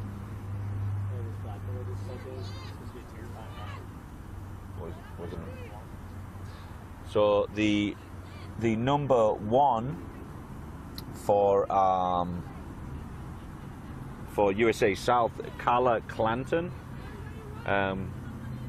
Speaking with the coach earlier, she's got a bit of a reputation for being a terrifying runner, so we'll see what she's got in her bag of tricks.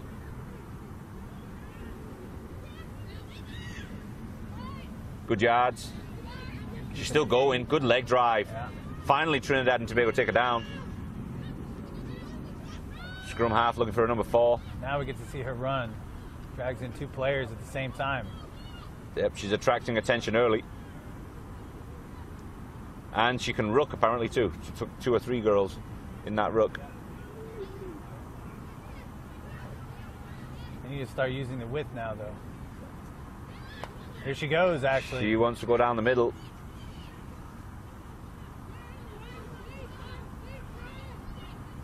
Good work at the ruck from Trinidad, recovering that ball.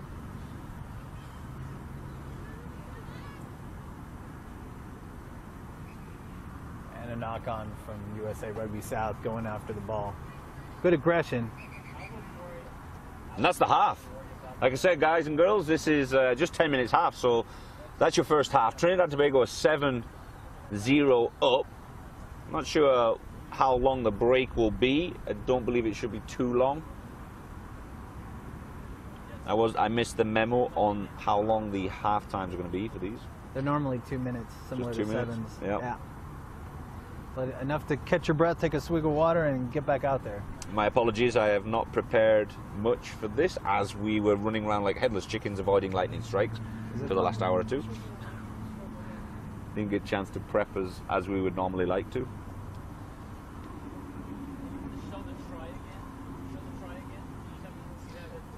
We've got 5 minutes on the clock for the half time, so that would make it a total of a 25-minute game if we include that 5-minute half time. And I'm pretty sure we're going to be turning the games around pretty quickly. We won't be hanging around, so you can probably just stay. We'll keep the live stream on, I believe, Mr. Cameraman. We'll be able to go straight through from one game to the next, so you can hang out, listen to my dulcet tones and the distant thunder. Are you on? Hopefully it doesn't come our way again. Gavin, they're on the replay in 25 seconds. All right. So we're going to get a chance to have another look at the try, which was scored by Afia Glasso. She was she got to the outside pretty quickly on her own, but about 60 yards out. They've been using the width quite well, Trinidad and Tobago, but not managed to get around up until this point. And she really just turned on the jets and blew past the USA South covering defense, which up until that point had been doing really, really well. They dragged in all the defense here, and then they swung it wide out to her. And this was a great individual effort. Those long strides all the way into the try zone. She chewed up that grass pretty damn quick. And unchallenged under the sticks. Makes it a lot easier for the kick too. I'm sure her teammate appreciated. So what's going on with who's in the Southern Conference Championships, Isle? So for the women, there is a Miami women's team, the Orlando women's team, my Phoenix Select side, Atlanta women's, Columbia, South Carolina women's, and I believe. So this is after whoever wins this, would they go on to a national or another region? The top two go to the national Club Sevens tournament. Okay, yeah, because I was up at Daytona a few months ago for the 15s, which I guess is a similar structure, the same structure. And Fort Miami won that, right? Fort Miami won that. Yeah, we beat a very strong Charlotte and Nashville side to make it to the top 8 in the country. Okay, and what happened in nationals? I remember following it, but I can't remember off the top of my head. We fell short in our top 8 game against Providence by 3 points. Okay. And then we beat Harrisburg, Pennsylvania by about 30 points. Okay. And what did that end up? That places you where? What position in the? Around 5th in the country. That's amazing, man. Yeah. Yeah, I remember there was a Miami, more or less a Miami team, and there was a Fort Lauderdale team. So I guess that joined together and really, because I know you've got good numbers. I remember there was a full squad and there was a lot of extras that were injured, things like that. So that you must be knocking around 30 players or something like that. Yeah, we had around 30 players. We had some players got injured, obviously, during the season, and obviously you always have work conflicts when you're talking about a club side. Sure. So it was good to have those numbers, and the combination of the sides kind of made it to where we were able to keep those numbers. That's awesome. Yeah, I mean, at the end of the day, in any division, 30 is a good number to have for an adult team. So that's even better. The fact that the women's game's maybe not as strong in terms of numbers of teams. So to have 30 players on a squad is amazing in any level. I think the nicest part about it, though, is that of those players, we had 4 or 5 that came out that were brand new to the game, and a few of them actually made it into our squad to go to nationals too. So a lot of them are picking up the game, and we're starting to grow the game from every aspect. We try and obviously bring in the youth, but also if there's somebody who wants to come and try the sport, we're always open to having people. And yeah, that's the way it needs to be done at the beginning. But I know a gent called Matt Wells in this neighborhood. He's starting up a girls, I believe it's a high school girls team, Fort Lauderdale Ruckus. Yeah, we just worked with them this weekend. Actually, it was great.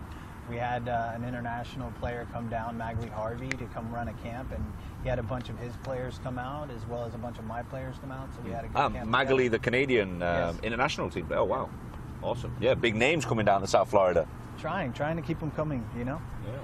No, it's an attractive place to bring people, and so I'm sure People can be, their arms can be twisted to come down to Florida for a weekend, right? Do a bit of coaching, sit at the beach maybe for an hour or two at least in between the coaching. Especially when they're when it's mid-January and it's snowing up in Canada.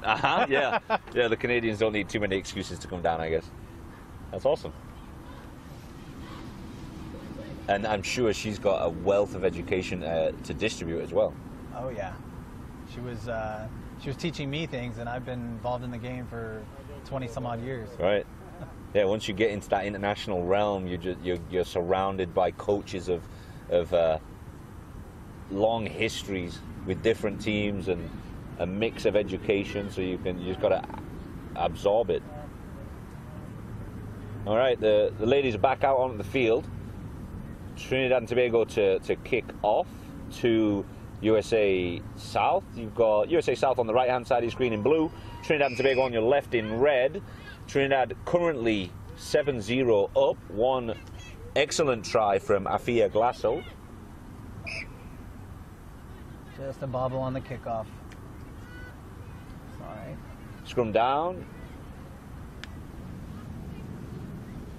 You got to wonder what was said in between the two different huddles from the coaches, one being up a try and one being down a try, and see how they can motivate their players to keep it up. Yeah, it's with it being 10 aside, there's plenty of space to evade and go score plenty of points. Not like your 15 aside game where you get bogged down a little bit.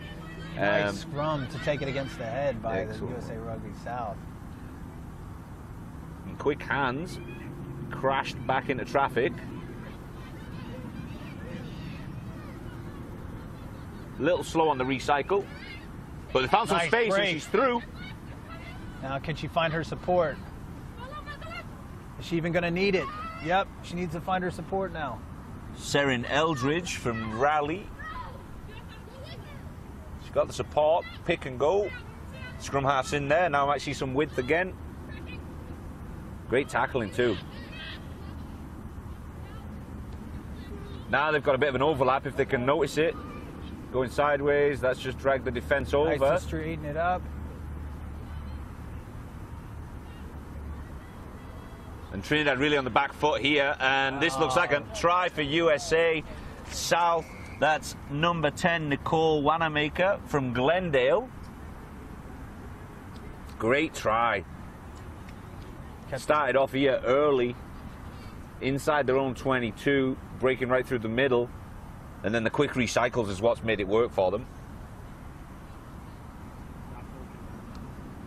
She's going for the drop kick for the conversion, make it a little quicker. Wide. Unfortunate, not far away. Against the slight breeze. Normally, right here in this park, the wind has been blowing right to left, but it switched over after the miniature hurricane that we had. Just maybe turned all the weather upside down, and she was kicking into the wind. I don't know if you can see the big flag in the background. No, you guys can't see that on the screen. There's a very big American flag just to the left of your screen, which gives me a good indicator of how the wind is doing. Went backwards there off the kickoff. Number 10, Juliana Straker from Trinidad. Nice play at the ruck to steal the ball by USA Rugby South. Let's see if they can use the width again. Straight up the middle, drawn in like 3 defenders. Clanton. Cat Phelan distributing wide. Yep. Good retention of the ball. Let's see if they can use it. Looking for space. Ball goes to ground, but they've managed to recover it. They're playing on. Nine's under a bit of pressure. High tackle called.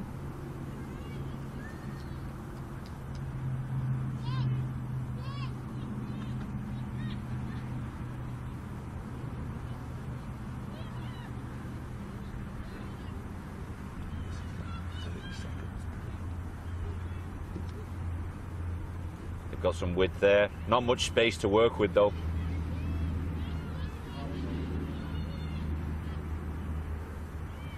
They can stretch this field. She's making good yards, just keeps driving.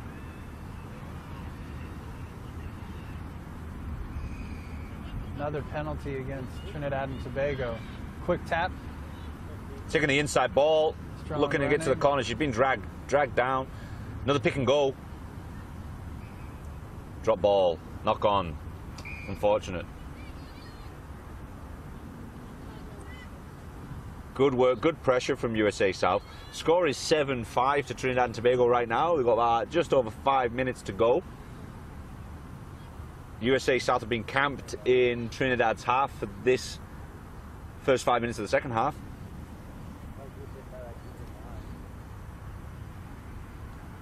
They found a lot of space. They just haven't been able to finish it off. Looking to use the width. If 15 can see, she got wrapped up quick. 7 finally gets it. She's going around this corner. And she scores. Try, Ali Hale from Glendale.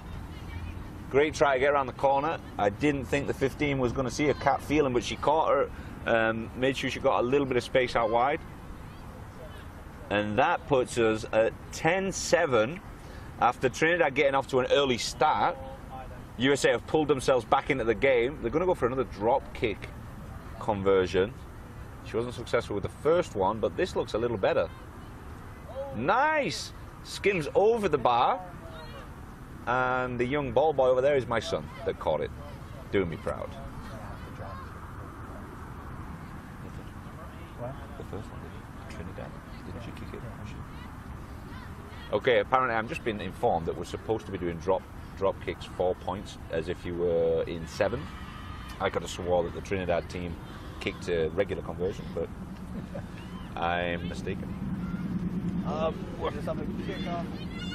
Got a knock on. Referee's allowing USA to play advantage. Looking for space. And that was the 12 again, I believe. Yeah, she likes to go forward. She doesn't play around.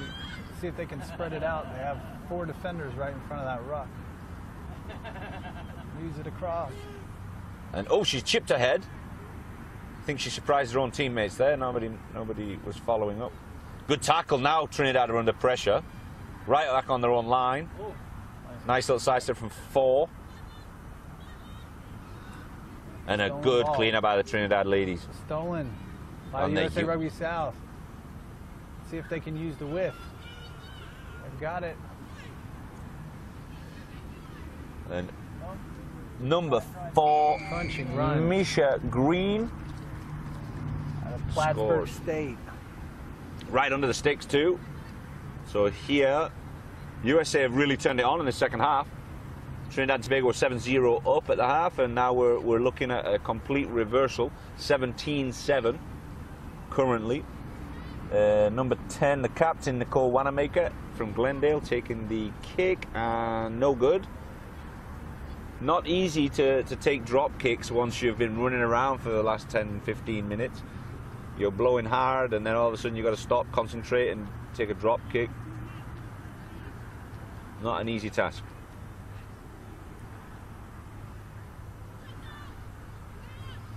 So only 2.5 minutes left. Trinidad and Tobago started off really, really well. They need to start securing the ball if they want any chance of coming back into this. They're down 2 scores now.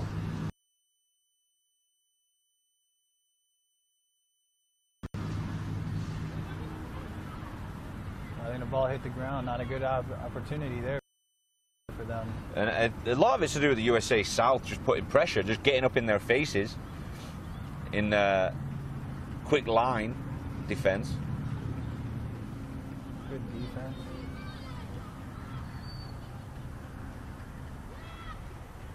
Trying to keep it alive, Trinidad. They realise that they've got to let it flow a little bit, but that's putting them under more pressure. And she's away, number 4. She did well. It's a nice little hot stepper there. Yeah. She went to ground, but got herself back up, left the ball on the ground, picked and went again. Just a little knock on there.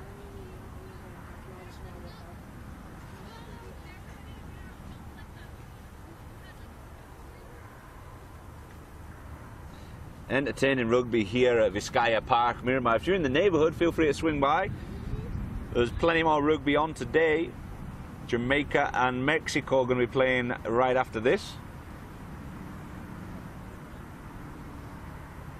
Just a minute left of this particular game. USA South in blue on the right side of your screen. Trinidad and Tobago in red on the left.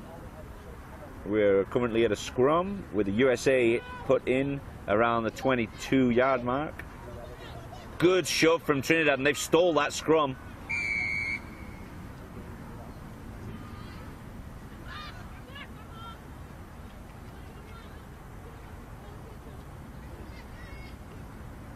USA get the ball back, so they get a penalty. Good one.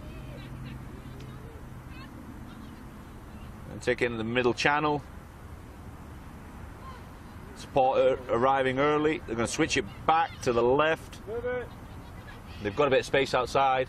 Oh, and a knock on from USA's 12, Serin Eldridge. Unfortunate. Just took her eye off the ball for a split second.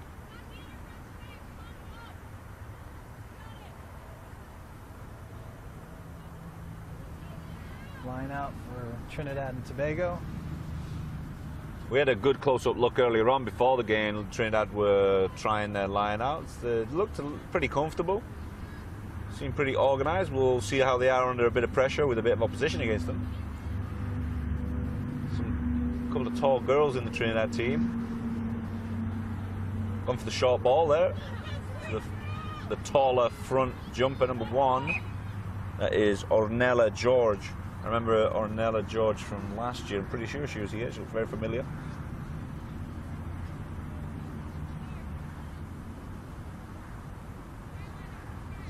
There's a good club system in Trinidad. They've got around 8 clubs within Trinidad. Males, females, youth. He's played in several schools.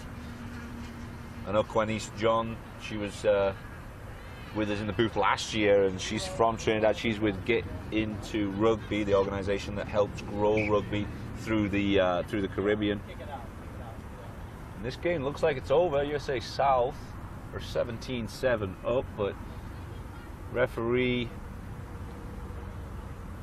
is giving a scrum to Trinidad, so they have an opportunity to go and score again, but At least get one of those consolation tries. At this point, USA South are the winners. It's going to be impossible for Trinidad to win at this point. And I know Jamaica and Mexico are itching to get on the field for their game.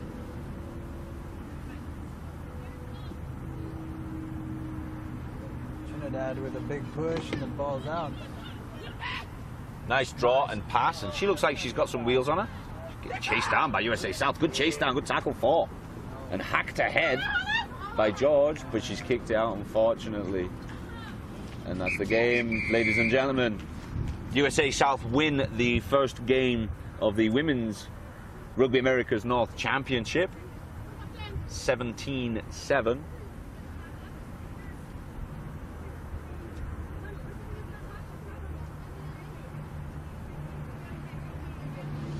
Good game of rugby. Yeah. Good, open, expansive. Not as many nerves as I saw with the under-19s men's teams when they first started off. They had a little bit of time to think about it. True. That's true. Sometimes that works against you, though, if you overthink and sometimes it's better just turn up and start playing. I know that in my case. If I overthink it, it's dangerous.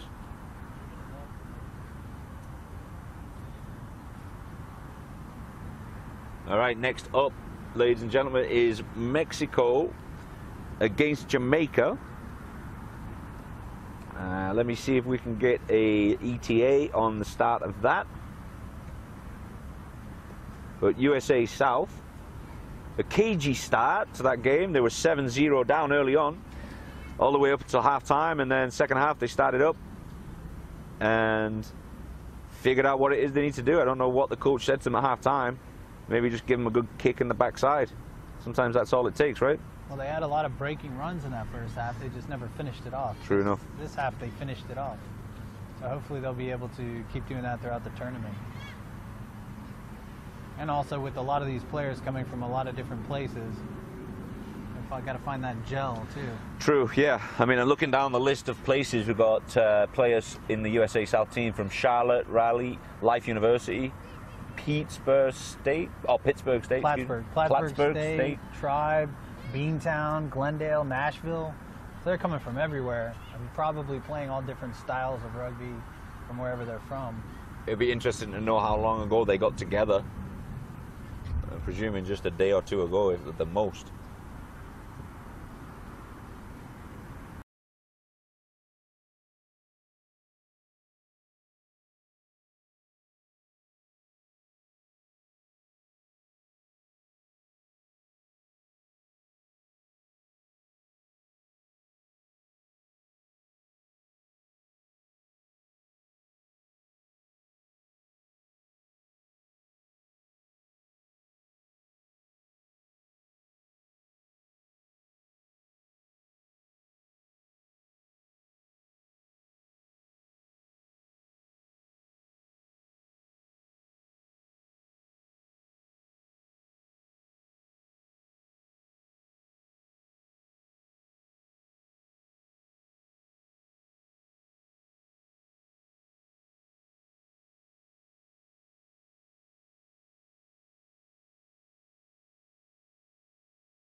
You tell me when you want to go. Okay, mate. Yeah, let's give it another few minutes until the Mexican ladies are on. So has the mic sign up yet?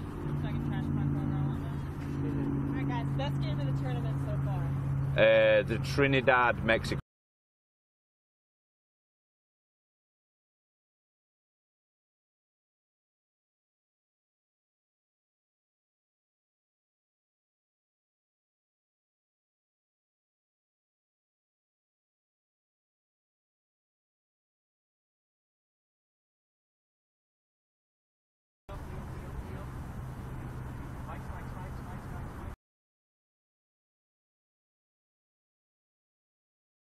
Cameraman Chris, we got Jamaica, Mexico, women's 10 aside. about to kick off. We are underway. Let's see what we've got here. Mexico off to the races to start off with. They look very comfortable on the ball. Point short side. Just lost the ball in the ruck.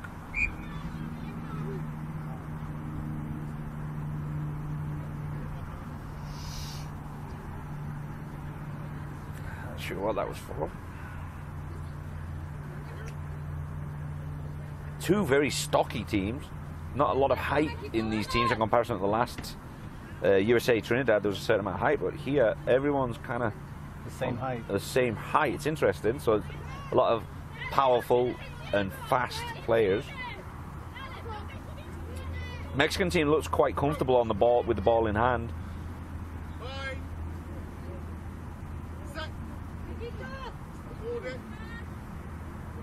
A little overzealous on the initial push, Mexico, and they've given them a really good shove. Mexico's managed to hook it well.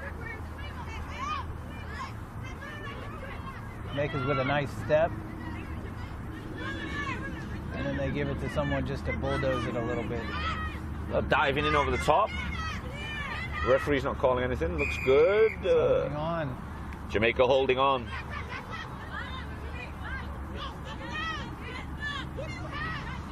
Tap and go. They're using their width early by the looks of it. They want to give it a bash. Straight through the middle though. Mexico 3.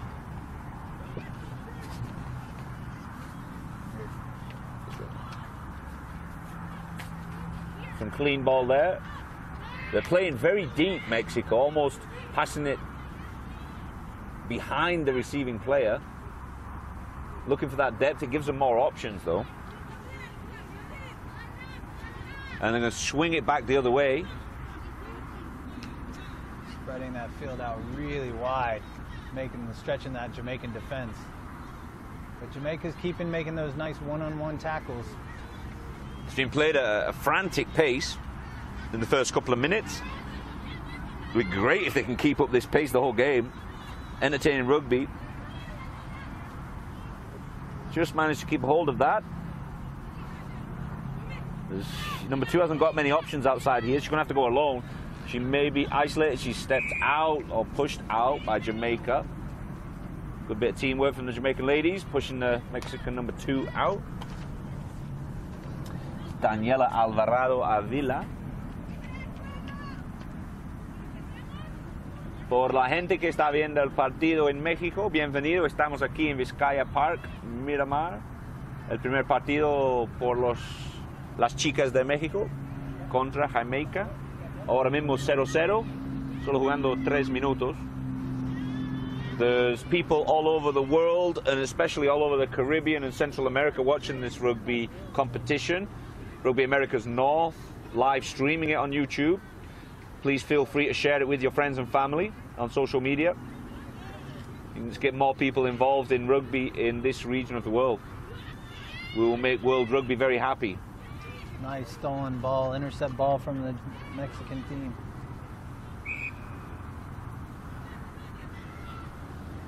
I didn't introduce Ale Hakim is here with me, a women's coach locally here in Florida. I got so excited at the start of this game, I completely forgot to introduce him.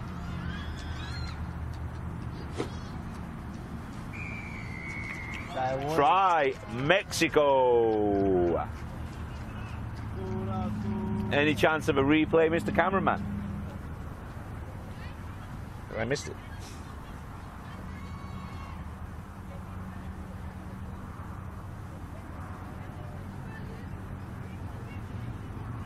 A great pace to the game from both teams. I'd say Mexico have the upper hand in terms of ball handling. Jamaica are very, very strong in the ruck and the tackle. Maybe a little overzealous and ill discipline. It's cost them a few penalties.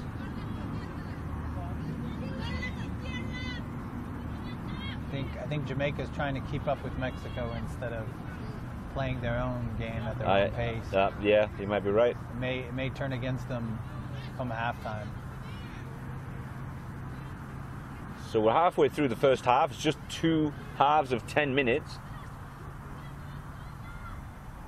Let's talk about the fact that if there's a 1-1 record, you know, it's not a point differential, so it doesn't matter.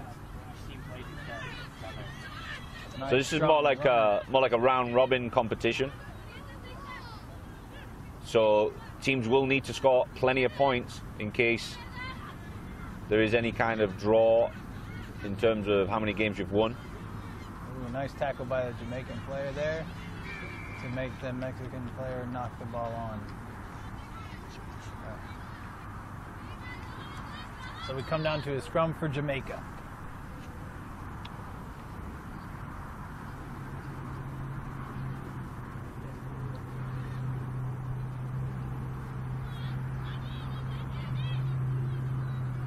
So the cloud coverage has managed to stick around, which makes it a bit more bearable in terms of temperature. The sun didn't come back out, which I know I'm appreciating, and I'm sure the players do too.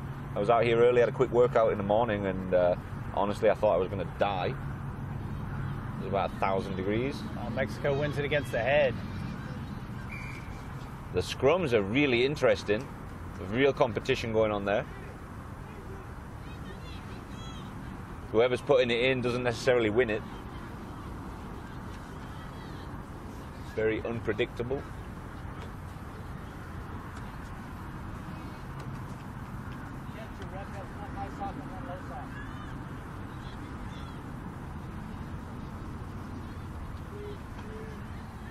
Kai.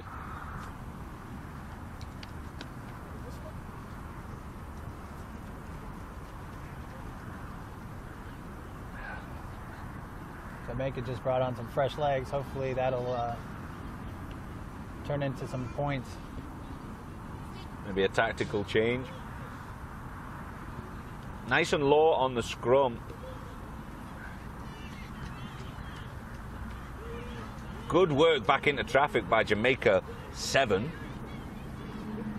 Christelle Littleton. Ooh. Nice running up the middle. Nice little offload there. See if they can spread it all the way out. First time really Jamaica have had the opportunity to pass the ball around, and they look quite good. Lost the ball now though. The ball again. Wow. And that is Mexico 2. Daniela Alvarado Avila making amazing yards. Nice little offload there too. They're within about 10 yards now. If they can recycle it quick enough, Jamaica are still trying to get back. There's 4 players that are not back defending yet. If they can let it, if Mexico let it go, they've got some space out wide. And that's a break in at the gap. And number 7. Mexico, try. Karim Cabrera Fernandez. Good work on the double-barreled surnames from Mr. Hakim. And that will take it to 12-0 Mexico. Jamaica were finally making some headway and broke into at least the within the 40 of the Mexican team, but just some really great counter-attack work from Alvarado Avila down the left wing. Managed to get caught maybe 10 yards out, and then the ladies, Mexican ladies, the Serpientes, as they are called, Serpientes, the snakes, managed to swing it and get right under the sticks. Kick was good. Mexico's playing that bend don't break defense. They'll give them a little bit of yards because they've got some strong runners, but they're getting in the way once it gets out there. 14-0. Serpientes of Mexico are winning over Jamaica. Jamaica are a bit more reactive than anything else. They're just trying to deal with the variety of attack from Mexico. Good kick. And a drop ball from Jamaica, knocking it on.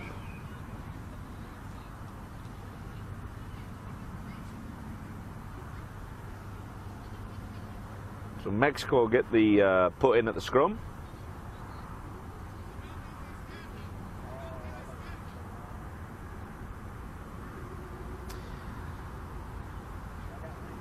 Yeah, the winger over here for the Serpientes.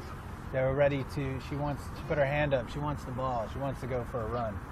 Let's see if they can get it all the way out to her.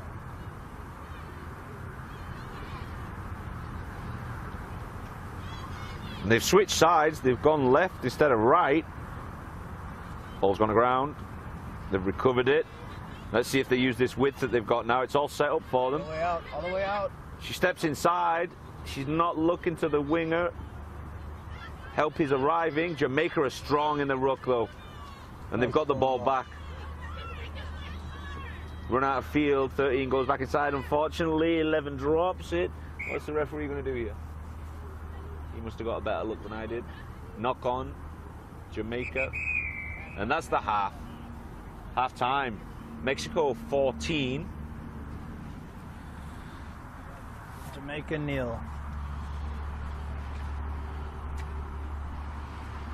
Great first half there we've seen. So we do get a 5-minute break. We're not going to cut the feed. We'll stay right on the sideline. We're right here.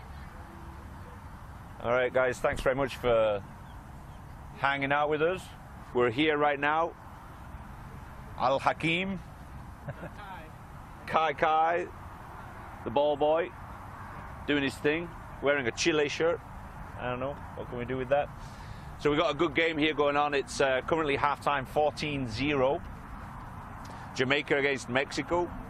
What's your analysis of the Mexican team so far, Kim? Well, they have all the pace in this game thus far. You know, I'm hoping that the Jamaican team can keep up with it and make a game out of it. But looking for them at halftime, Jamaican team's on their bums right now, while Mexico is standing up, ready to go again. Yeah, there's a bit more pace in the Mexican team, I feel.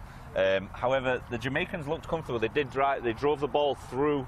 They got to close to the 22, and the ball handling looked good until one of the players ended up down and lost the ball, lost the possession.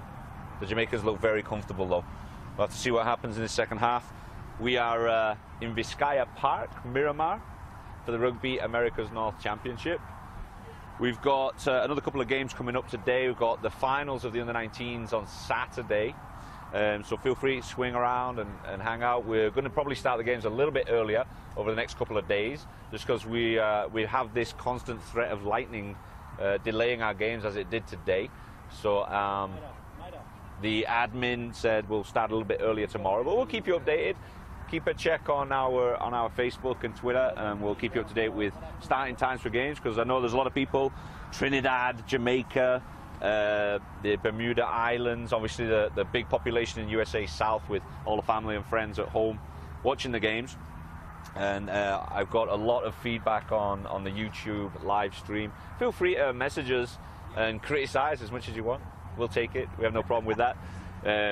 We want to make it interactive for you guys, and I know you've got a lot of family that are playing in the game if you're watching it at home. These girls from Jamaica and Mexico playing today, currently 14-0. Hopefully Jamaica just stops so many offloads and kind of starts concentrating on the ruck and uses their size to their advantage. Exactly. Because they definitely have that over Mexico, but Mexico wants to just move the ball like a sevens team almost. Yeah. And much like the boys U19s teams, they're very fluid, throwing it out wide. Talk about the tries. We're going to play with the tries, so just talk about the tries. Okay. Can you remember about the tries? I don't remember. We watch them over there. Yeah, but we did have a couple of tries from the Mexican team. Just good work from them. They flow really well. They tend to throw the ball around. And they attack and draw really, really well. They do. They understand that they've got to draw the player away from their partner before they pass it to them. And the Jamaicans are getting sucked into that. There's a lot of they're attempting the gang tackling, but not quite getting to it. And just their attack on pace is much higher than what I think they expected they were going to get initially. I like the Mexico 2, Avila. She got some great pace, very aware. She went down the left side of the field, broke the line, and ended up maybe 10 yards out before support got there. A little late, but it works for them. And she did the same thing up the right side too. In the other, yep. But I see the Jamaican, I believe his name's Jerry, is the chairman of Jamaican Rugby, in amongst the crowd, just trying to get his girls up off the floor. He's like, okay, girls, we need to get you guys motivated. This is your opportunity. You've got 10 minutes in this second half to turn it around, and get back on track. I've had a lot of the Jamaican fans and friends and family back home calling me, asking. I know you guys are all watching on the live stream, so give your girls a big cheer from all the way over in Jamaica and see if they can make this game a close one in the second half. You can see that their coach is getting very animated, trying to get them worked up, ready to go, ready to hit and run over people here in this half. They've got a player coach, Lisa. I was talking with her a couple of weeks ago on an interview from my office, and she's actually, I asked her, "Are you going to be playing much this time?" And she's going to try and avoid playing. But I see her; she got her boots on, number 6 there. I think she is. I remember her from last year, and we spoke over the phone a few days ago. Very experienced player for Jamaica, and I know she's sort of player coach. She promised me she wouldn't play too much, but she looks like she's on the park and she wants to play. So let's have a look, see how this second half turns out for them. They wanted to use their youth, but I guess they need a little bit of experience right now. So she's strapping up and she's on the field. Hopefully it'll bring some experience to this Jamaica team that right now, running out of ideas against Mexico, just look a little bit more fluid.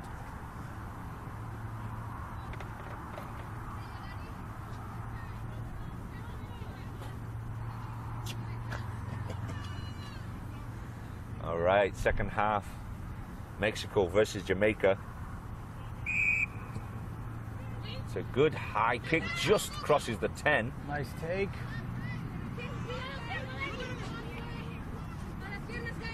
Jamaica playing that hard rucking game like we talked about at halftime. Just up and make sure that they retain the ball. Just running it straight up at them. A couple of substitutions for Jamaica. They look a little bit taller now in this. They've brought a couple of taller players on. And with a penalty, Mexico's back on attack. Nice little move there. Still on her feet.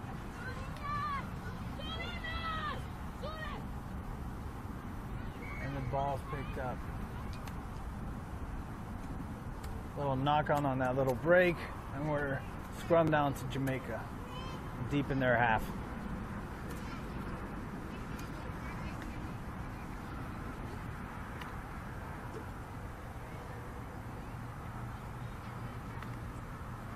There's Lisa. She's definitely out there. Yeah.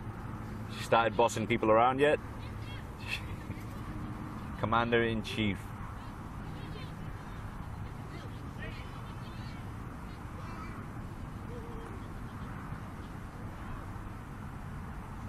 Referee just readjusting the scrum there. Safety, obviously, major issue. Just wants to make sure that everybody's happy with the scrum if there's been some substitutions.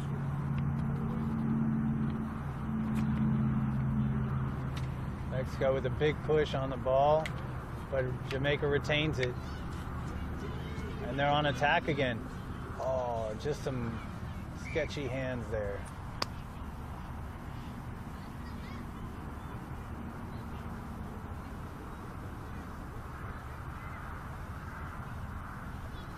This might actually play into the hands of Jamaica if it's the minute that Mexico get any kind of flow going, they're going to score.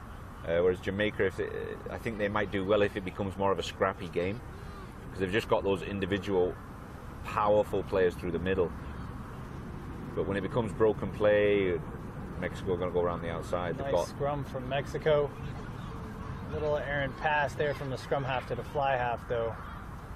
See if they can use it out wide. Our winger's still waiting for the ball.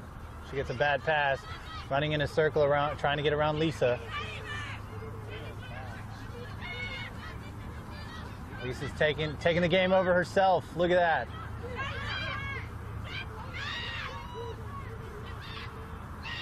The experience showing there for sure.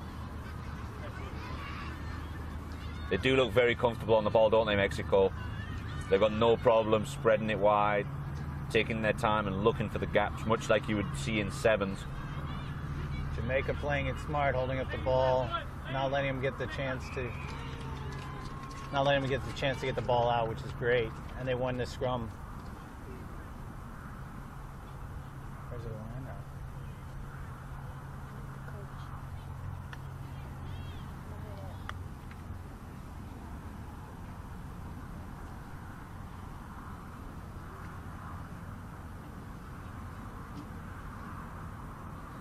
So we've got another scrum right there, just on the Mexico 40.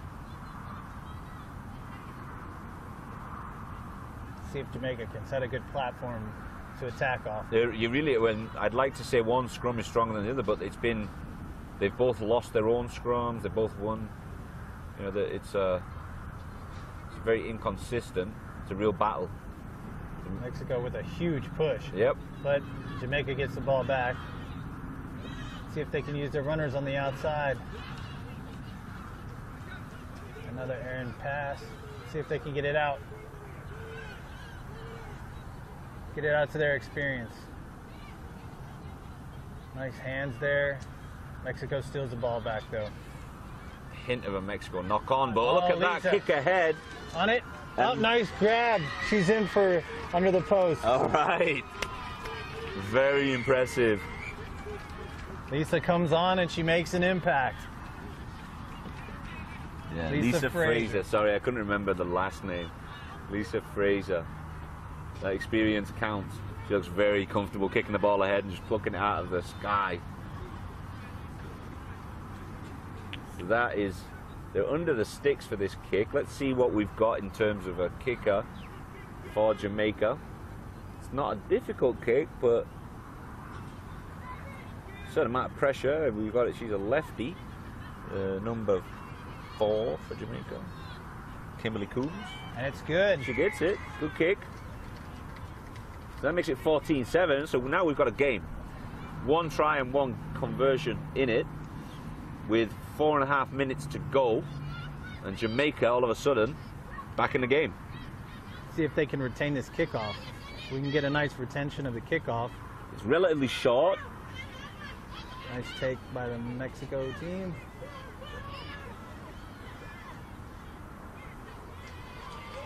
Big hit. Big hit Jamaica. The Jamaican girls like their tackling. They like to do some damage. Ooh. Another penalty for high tackle. High tackle. I don't know about that.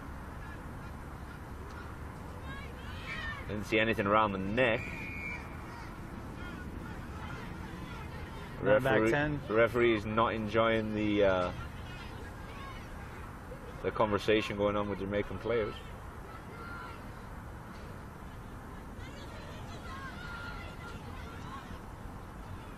Creating a bit of width for themselves.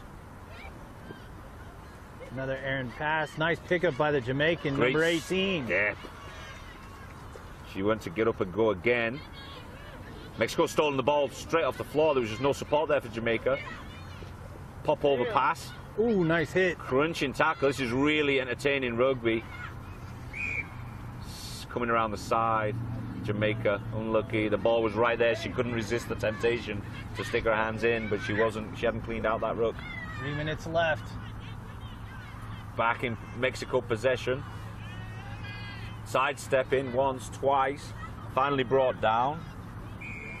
Hard for not releasing. If Jamaica can go quick, they can make something happen here. Nice run, but she's outrunning her support. Hopefully they can get there. Yep. There they get there. A couple of nice passes.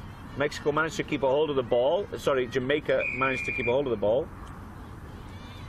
And another not releasing penalty. Ball goes to Mexico. And we have an injury on the field. She needs to bounce back up so that her team can go score. All right, referee, stop the clock.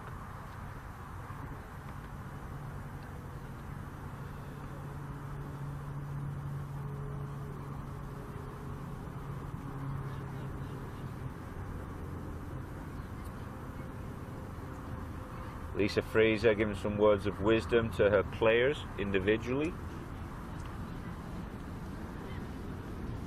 2 minutes, 34 seconds to put in another try and make it really interesting. I think Lisa Fraser must be very famous back in Jamaica because all the chitter chatter is about her on the YouTube live stream. She's obviously got some fans back there in Jamaica. Made a massive difference to this Jamaican team in the second half. They just can't beat her on this outside. They can't like get around. Yeah, they've got a lot that she looks really comfortable, sort of just haranguing people into a corner. Yeah, and she took about 2 or 3 of the Mexican team players down herself without any help. Yep. A real athlete.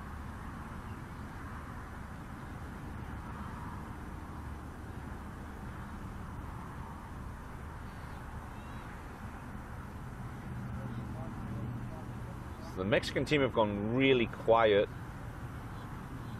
maybe feeling the pressure of the Jamaican team. At 14-0 up, life's pretty easy, but 14-7 with this kind of the athletic threat. I believe 11 is a new addition. She must have been substituted in for Jamaica, playing on the wing. Not straight from their line out.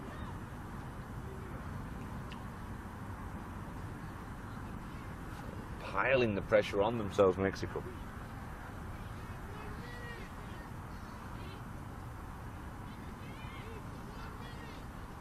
Lisa Frazier's out there directing traffic. She's telling people where she wants them to go. I mean, it can be a hindrance or it can be a real help having your coach on the field with you. Sometimes the coach gets so wrapped up in the game that tends not to pay attention and see the stuff from afar. But she's making a real positive influence on it. But the Mexican team wins it against the head again.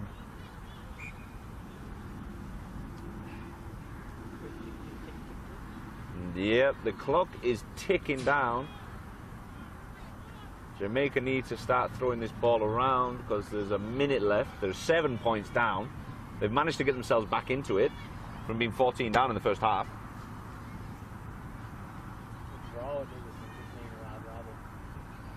Yeah, just so you know, if this ends in a draw, it's going to make things complicated because it's a round-robin competition. So you basically need to win and you need to score plenty of points because it's not a kind of a knockout situation at this point. The prop forward of Jamaica just popped out of the scrum there. She needs to keep her head in and her backside low, otherwise she gets squeezed up.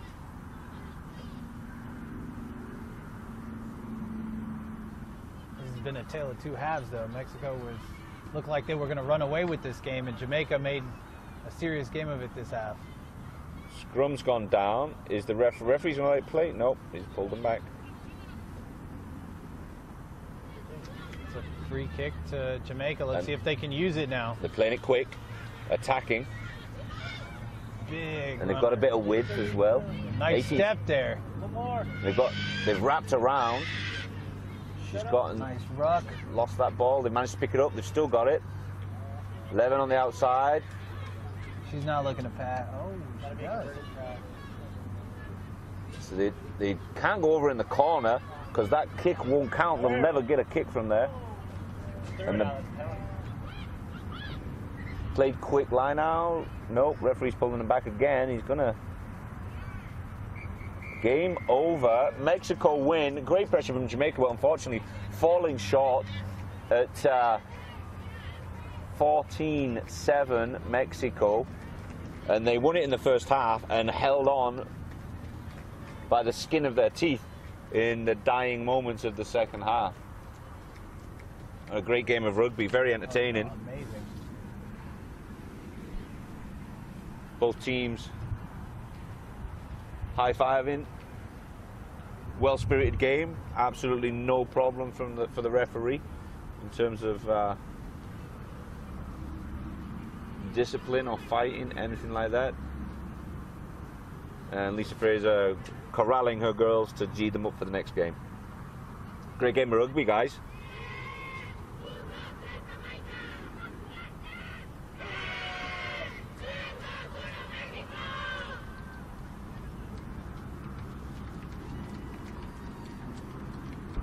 Next game? Any idea? Next game? When's the next game? I have the schedule. I lost all my papers in the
Thanks very much for holding out. We had another rain or lightning delay here in Vizcaya Park, Miramar, but we're all set to go right now. We've got Trinidad and Tobago versus Mexico coming up.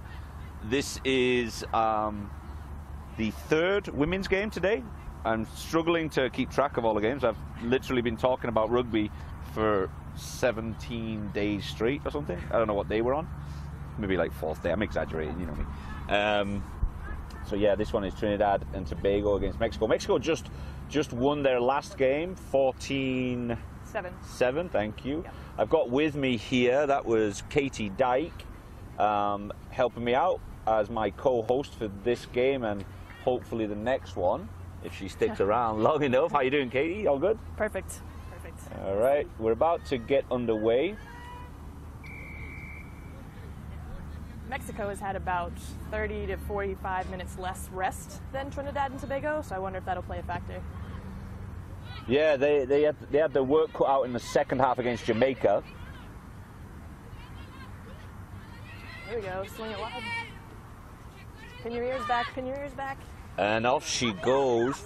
That's Afia Glasso. She scored one of Trinidad's first tries of this competition. She's got wheels on her.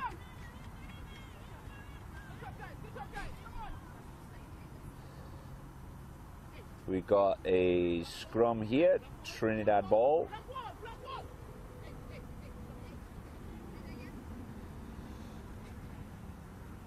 Lots of good communication from the Trinidad and Tobago ladies, just trying to organize themselves. They're a well-drilled organization, the country in general, the under-19s boys and the women's 10s team, both very well drilled from Trinidad. They've got a good organization there. Early drive from Mexico. Trinidad are going to play a quick tap and go. They've recovered it well. And some good yards there. They've gone from one side to the other. Let's see if they swing it back this way. They've got the width. Mexico are well spread defensively. They're going to use that middle channel. Struggled to keep her feet there. Ornella George, she caused a bit of damage in the first game. That was number 9, Nicolette Panter of the Panter family.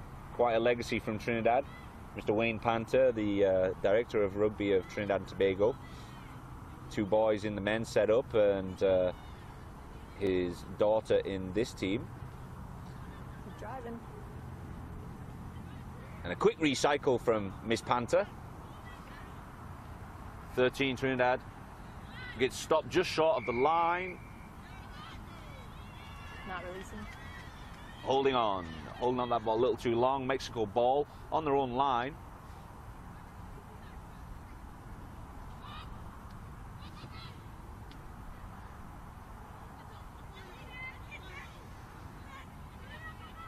The Mexican ladies are a little bit smaller than the Trinidad and Tobago team, so they need to be careful at the ruck. I get the feeling that they're going to have to work hard in that area.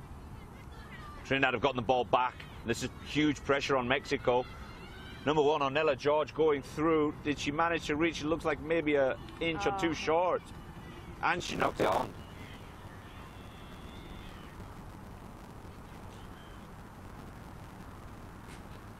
We've got a scrum there on a 5. Again, Ornella George is looking very dangerous. She had a couple of carries in the first game and a couple of carries already in this game. We're just 2 minutes into it. They're going to use her a bit more this time, by the looks of it. Really good pressure early on by Trinidad and Tobago. Yeah. And strong.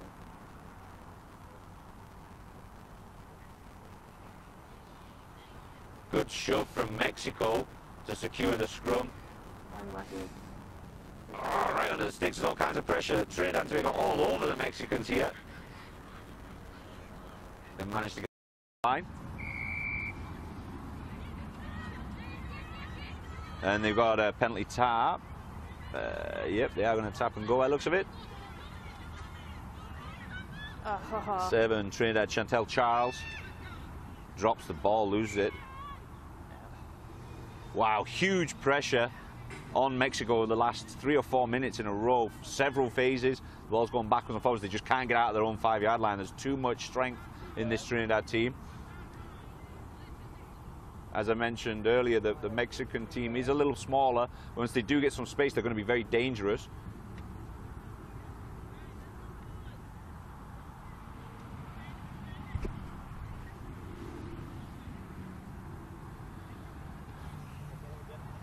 The ball boys, the child labor, have left for the evening.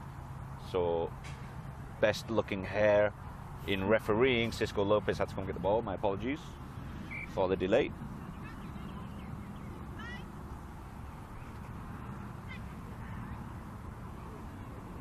Ball's out. See if Mexico can find a little bit of space. They've dropped the ball again. Trinidad stole it. She's right there. Surely there's a try. Try, Trinidad. It looks like it was Afia Glasso, number 12.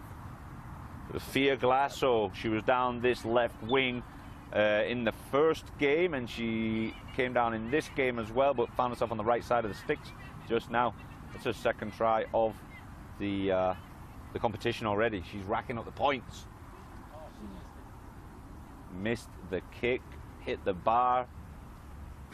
So just 5-0 at Trinidad. Mexico have been all kinds of pressure. They haven't even been outside of their own 22.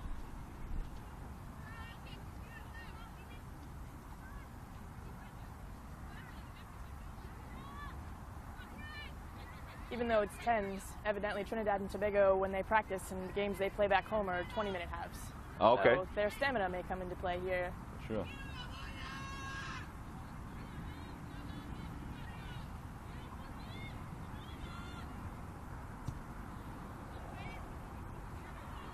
Juliana Straker kicking the ball deep to Mexico. I haven't seen the Mexicans string a couple of passes together yet. They look very nervous. They just came off the back of another game and they were quite successful. They look very fluid in that game against Jamaica, and Trinidad holding up Mexico, creating a maul. Trinidad ball.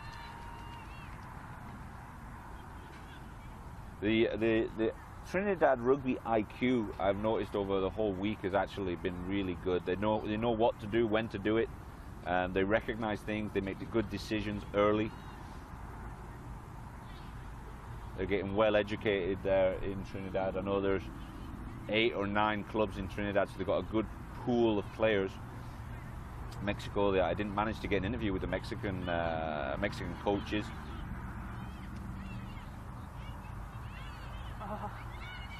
And a turnover there. Trinidad back on the attack.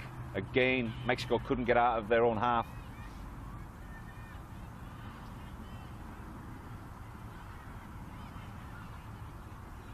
And they're throwing it wide. There's a little bit of space out here. Number 8 coming around the corner. Another pop inside to Nicolette Pantor. They managed to stabilize that ruck again with the size and strength of Trinidad. Mexico is struggling to counter ruck. Awkward fall there, but she bounces back up. She's good to go. Heavily strapped on the right knee, and pushed out of bounds. Trinidad looking for a quick line out. Nope.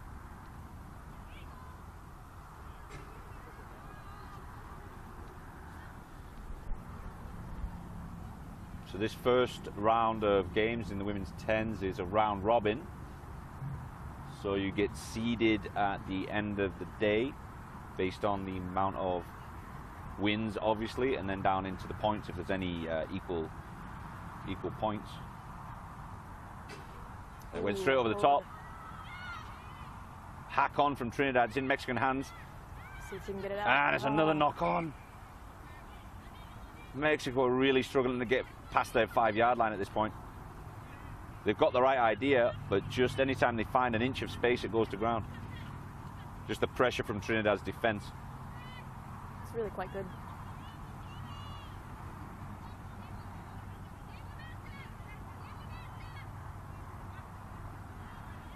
Trinidad have the put in. Looks like they've got something up the sleeve. Trinidad number 10, Juliana Straker. Looks like she's going to be directing whatever happens here. Twisted scrum. Oh, And they played it quick. Oh. Went to ground, play on. Nicolette Panther's going to take them all on. Couldn't find a way through the wall, but Mexico got some loose ball now. Look at this, all the way up the field. Finally making a little bit of a few yards, but getting held up again. The pressure from Trinidad and Tobago is relentless.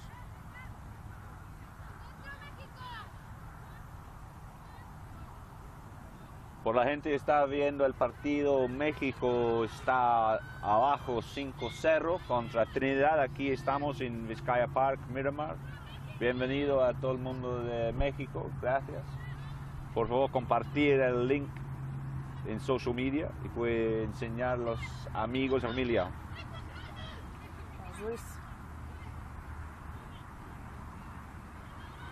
Good tackle, Mexico. Show and go from Panther.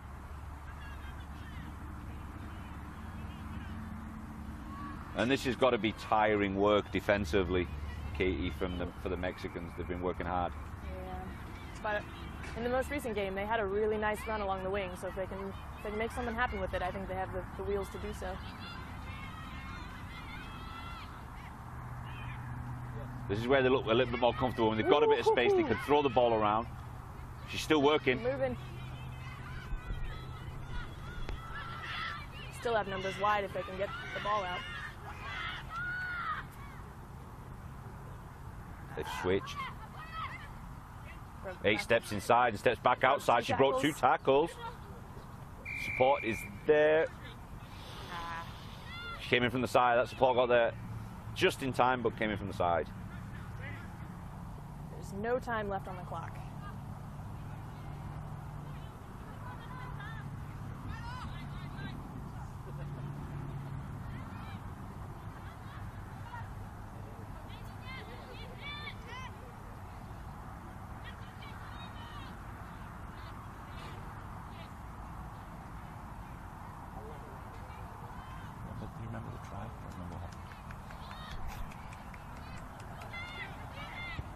And she's gone to clear it out directly from the penalty. It just squeaked out.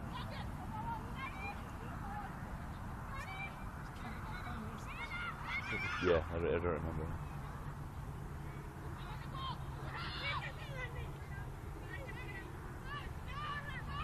Trinidad swinging it wide. Winger is desperately calling for it. She sees the space. Oh. Great catch from George. Mexico ball. They've gone for another quick tap. They want to try and keep a hold of it and make some massive hit from Trinidad 13, Jade Ramjag. And again, the pressure again from Trinidad is huge. There's Mexican bodies dropping left and right. Ooh, excellent nice handoff. Wow. Lots of high tackles going on. The referee missed that, fortunately for Nicolette Panther. She was wrapped around the neck, but by the skin of her teeth, she got away with it.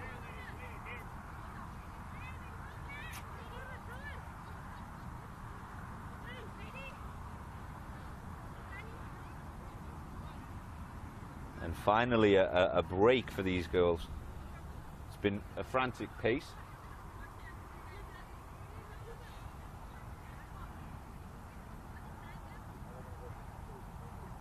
And they're going for a tap and go. See if they swing it out again. Yep, Panther's right there. They're drifting across, but I don't know if they can catch Glasso. They did. She's holding out the ball for a long time, but the referees let it go. George running for the line, and she crosses the line.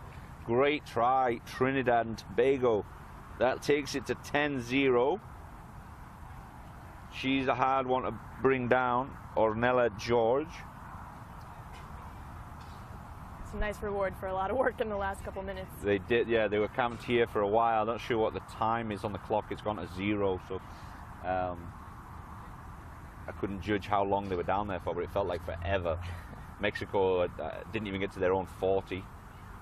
They're really struggling with the size and strength of Trinidad. And Trinidad's defensive line is really rushing up and getting in the face, putting a lot of pressure on the Mexican team. They basically spent most of the day on their own try line, which is just no fun to try and run it out from there and just run into Trinidad brick walls. Yeah, I gotta wonder what the talk is like at the Mexican camp right now. Poor kick. And that was that the half-time. That's the half-time whistle. Score 10-0 to Trinidad and Tobago. Trinidad and Tobago against Mexico. Mexico got no answers right now. Hopefully they can get together with their coaches and see a way forward. I feel maybe their kicking isn't confident enough territorially, so they're trying to run it out because that is their strength, but they just don't have the depth because they're back on their own try line. They do, in the first game, one of their major strengths was having the depth to be able to sit with that depth and come from deep. They got more options going forward, but when you're back on your own try line, that depth is only 5 yards to the dead ball line. So all of a sudden you're out of options and you're catching the ball static, and if you can't kick, you're in trouble. So I've got you here with me, Katie. So tell me a little bit about what's your story with or your organisation, or your place in the organisation at USA Rugby. What is it that you're doing? Sure. So I'm the training and education manager with USA Rugby, which means essentially I manage all the logistics for the referee and officiating and strength and conditioning clinics that we host. Arrange the educators, all their logistics in terms of travel and things of that nature. And part of what we've been trying to do as part of our diversity initiative is to grow the game for underrepresented populations. So most notably, we've had some female-centered clinics and also some clinics in different languages, Tongan and Samoan. Oh, really? We had a Spanish one scheduled for this weekend, but it didn't quite come to fruition, so hopefully we can get one in the near future. Okay, it'd be nice to be able to get a few of the local clubs, because I know there's at least 3 or 4 clubs in this area where the main language in my club, probably 40% of my club, at least 40% of my club are Spanish speaking, maybe a bit more. Key Biscayne also, and then obviously the Miami team has a big Spanish population. Be interesting to know why. So I will be calling those coaches and asking them. Well, I think it's all about getting the word out, and maybe that's something that we didn't do as well as we could have.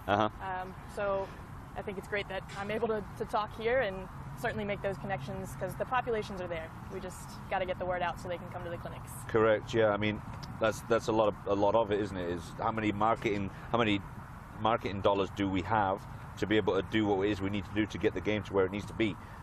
Sometimes that's not so easy to just produce out of nowhere. Well, and when the dollars aren't there, it's what can you do with the resources you do have. Right. So social media is our best bet sometimes. Definitely. Word of mouth certainly doesn't hurt either. I mean, even on this competition this week, I mean, most of what's been done has been through social media. I mean, I do my Facebook Live, then I push people to the YouTube channel so you can watch the game. So I know there's a certain amount of people that are friends of mine, or maybe they follow me on Facebook or whatever, and then from that they've started watching these games, maybe not related to them specifically. And then on the other side, you've got a lot of the families. I know there's a big Trinidad following. They've been watching the games all week. I speak to the Trinidad coaches quite a lot over this last week, and I said, yep, no, there's 8 clubs there. They all want to watch the games. They're even making comments on the YouTube channel as the live stream's going. You know, basically complaining about my commentary more than anything, but occasionally talking about the game as well. Sure. But you know, we do have that tendency to talk too much when we're commentators, and get on a tangent a little bit. But yeah, the social media definitely does help, and I guess it's something that needs to be pushed a little more. And how long have you been in that position at USA Rugby? I've actually been there only since February, so I'm still... Oh, well, pretty new. Yeah, pretty new, but trying to make big waves early on, see what kind of traction we can pick up. And where do you see in the most action? Where are you seeing the most sort of numbers in terms of people wanting to go on the courses and Is there a specific area of the country, or? Well, it's in the short time I've been there, it seems to be pretty well dispersed. I mean, I think that there are certain states that have more resources, have bigger clubs, and they're looking to host more clinics, but we will go wherever anyone wants us to have them. Okay. And so maybe the developing markets probably will have maybe more numbers, in again, theory. word of mouth. If we can, you know, we've recently had a couple of courses in Texas and some southern states that really aren't that popular, and it's been difficult to get numbers. There's a lot of passion, but not necessarily numbers. So if you're one of those family members that are sitting listening to the games here this week, get in touch with Katie Dyke at USA Rugby, and she will organise officiating. And that's the end of the day. That's what the biggest thing. If you don't have referees, you can't play. Yeah. Right? You don't have coaches, then you've got kids that are maybe not being guided correctly and learning how to play properly. So between those two items right there, that's the #1 way of growing the game and growing it correctly. Just getting your head around it. I know there's a couple of clubs. My club, for example, we pay for our volunteers to go on these kind of courses. Through our fundraising efforts, we use a company called Rive. Rive provides equipment and they share the profits with us. And we use that money to get the guys to the refereeing courses and the coaching courses. So Trinidad and Tobago kicking off to Mexico. We're back into the second half. Current score is 10-0 to Trinidad. Thank you very much for that, Kate. It was very informative. Thanks for sharing the knowledge. Love to be able to get more development going in the USA. Kind of grabbed me from the sideline and forced me, so. Pretty much, yeah. I didn't want to be alone. The rest of the commentators all left, so. But it's great having you here and being able to pick your brain a little bit, because I don't think a lot of people realise the things that the work that USA Rugby puts into organising these kind of things. Mexico's got a little bit more fire under their bellies now. I'm thinking their coach maybe has had a word with them, but they've managed to lose that ball. I think I jinxed them. Totally. Yeah. It was absolutely your fault. Mexico coming in from the side again, and yeah, and the referee saw it pretty much at the same time. So Panther taking it up. The number 10 from Trinidad seeing a lot of ball, Juliana Straker. She looks very comfortable on the ball. And they're very close to the try line. Ball to Mexico. Quick tap and go. Still kind of static. There you go. Now they got a little bit of space. You can get around that corner. Inside. Straighten up. Ooh. Couldn't get past her. Big hit from Ornella George. Good work. Good cover tackle on number 2 from Mexico. Major Unlucky. size difference. You can see the camera right there. They're probably right in front of the camera. Number 1 covering tackle on the Mexican 2. Surprised number 2 got up off that. And it was blindside too. She didn't see it coming. But it just bounces up. Tough girls. I'm always glad to see when tall women can make legal hits Right. for shorter women, because as a tall person myself, that was always a struggle. Yeah, that's your excuse. Yeah, that's what I'm going with. That's a tall person's excuse right there. You're too little for me. It's not fair.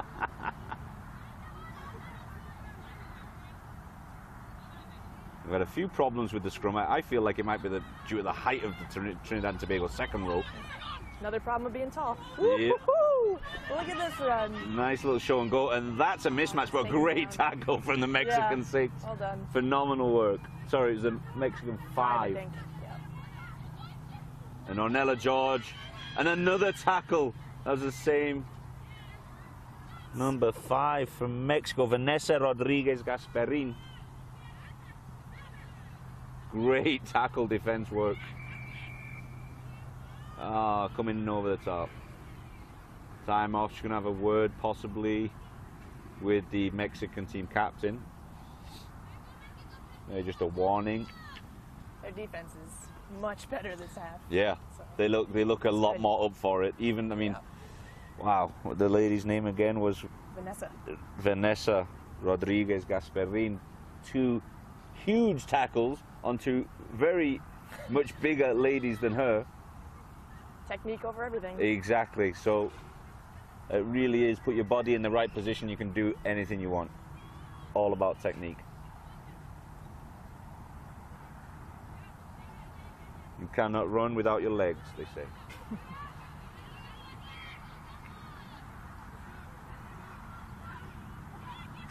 Number 8, Kanisha Vincent. Strong run. And she keeps going. She can't be far away from that try line at this point. Ball's out the back of that ruck. Quick recycle.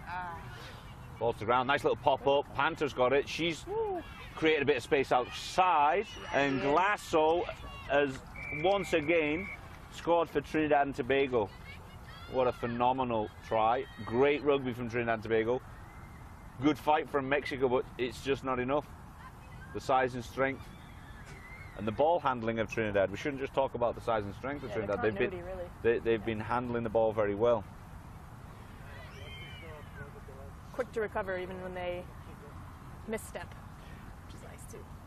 Katie, what kind of rugby are you accustomed to being involved in? Are you more of a 7s player, a 15s player previously? I mean, you still play? Back when I used to play. I don't play anymore. Injury, like so many of us. But I mean, I played both. I was a fullback, so I really enjoyed playing 7s because I get a wide open field and you know, a lot of holes. But certainly 15s has its own fun that can be had. But when you got 14 people in front of you and someone breaks the line, it's not as fun as you'd think to be the fullback. That's for sure, yeah.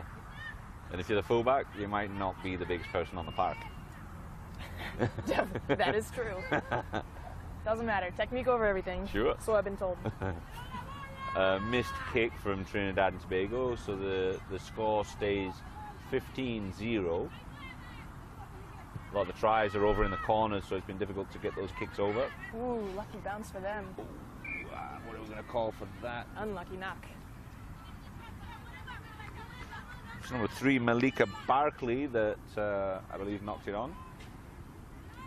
Yeah, there's a lot of height in the second row of Trinidad and Tobago. They took off Ornella George. I didn't see them substitute, but we have now got Malika Barkley in at the second row. Equally tall, but sits a little bit lower in the scrum, so it's a little bit more organised. Mexico win it though.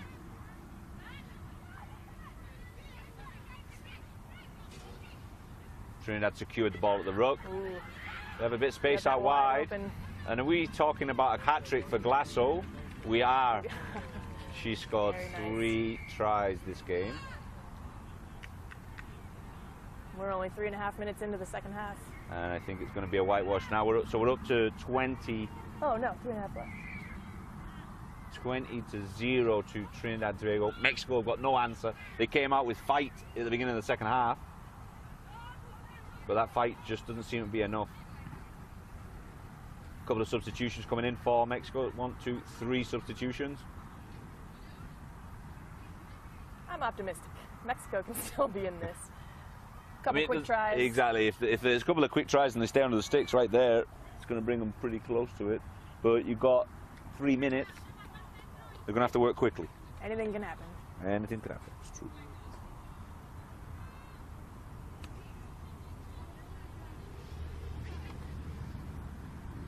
Just waiting for the ball. The ball boys have gone on strike for the day. Got too late for them. They had to go home. It's hard to find good help. It is. Especially when you don't pay them. Exactly. Child slave labor isn't what it used to be.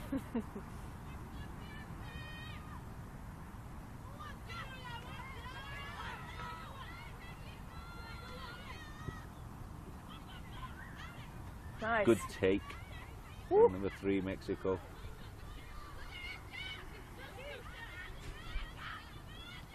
On top side, Mexico. Team is frantically yelling on the wing. Oh, and she's knocked it on. Glasgow gets the ball. Back to Panther. Panther looks like under a little pressure. Referee's called it back. Not sure what happened.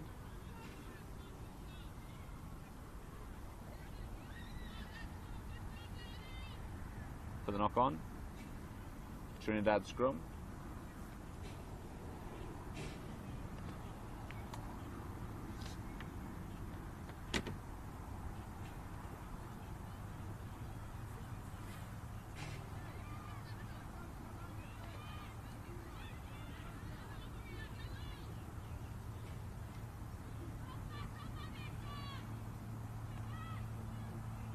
scrum again.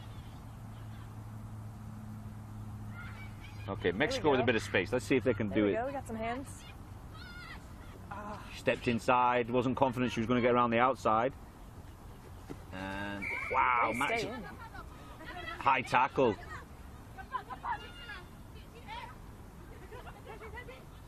So back firing up, back to another knock on. Just really struggling with their concentration right now, Mexico. But they do look a lot more comfortable going from right to left than left to right. It's just the more, you know, obviously most people are right-handed, so they're all right to left. They look much more comfortable attacking while they're passing to the left. At least they've made it on the Trinidad Tobago side of the pitch. Exactly, yeah, they've just made it broken into their half. It's going to be a Trinidad scrum, but the Mexican scrum has been decent. They have won a few against the head, even though they're the smaller of the two packs. Less than 30 seconds remain on the clock. And a good hook from Trinidad. Quick ball. They're spinning it wide, and Glasso drops it. I'm less confident now. Mexico can come back. Yes. Tick, tick, tick. 3, 2, 1 on the official clock. Referee may have a slightly different time. She is keeping an eye on stoppages, etc. Definitely time for at least a scrum and another attack.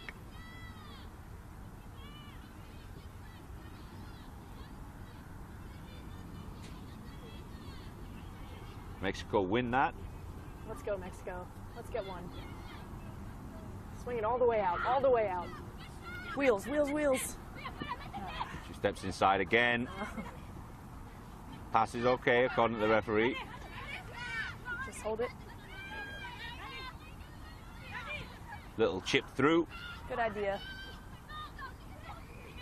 Not sure it's going to work for him. They've got that ball. Good work from Mexico. They've managed to keep it alive. Big skip pass. Great run, and she's through. That's going to be a try for Mexico. Well done, Mexico. Phenomenal try, and well deserved after finally breaking into the Trinidad half. Fantastic way to end the game. That's going to do them a world of good going into their next games. It's got to be a confidence booster after spending the entire game defending, and that is the game. And they got the kick, so 20 points to 7. Katie Dyke, what is your opinion of that game? Well, Trinidad and Tobago pretty much dominated, but I am very pleased to see Mexico didn't give up, put the pedal to the metal, and finally got that try. That's fantastic.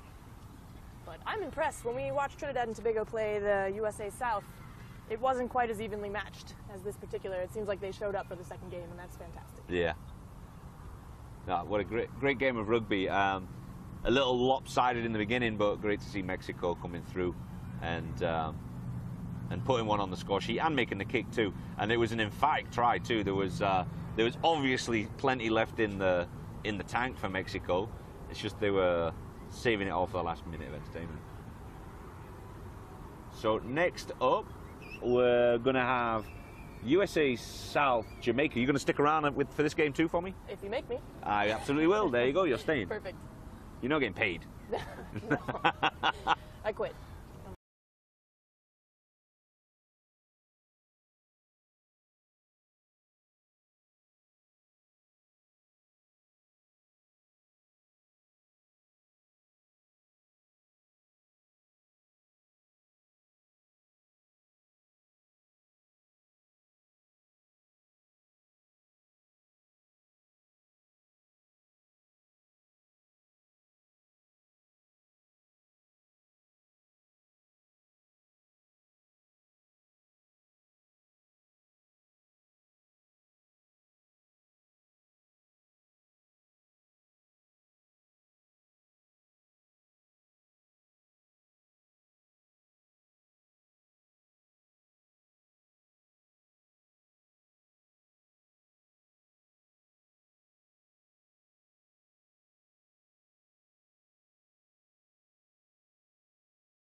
All right, welcome back. Very, very short break. Haven't actually had a mouthful of water yet, but we're just going to get straight back into it because it's just a 25-minute game, 2 halves of 10 minutes with a 5-minute break for refreshments. We are USA South against Jamaica. Jamaica lost their first game against Mexico, and USA South beat Mexico. Beat was it Jamaica? No, Jamaica Trinidad. Right now. USA South beat Trinidad. That's correct. 44-7, I believe. All right, good. It's a good job somebody knows what they're yeah, doing now around we're here. on the same page. Katie is obviously way more knowledgeable than me. I just sit here and talk. I have no idea what's going on. It's way too fast-paced for this old brain. But as long as you're watching rugby and you're happy, we are good to go. First scrum of the game. Let's see what it looks like.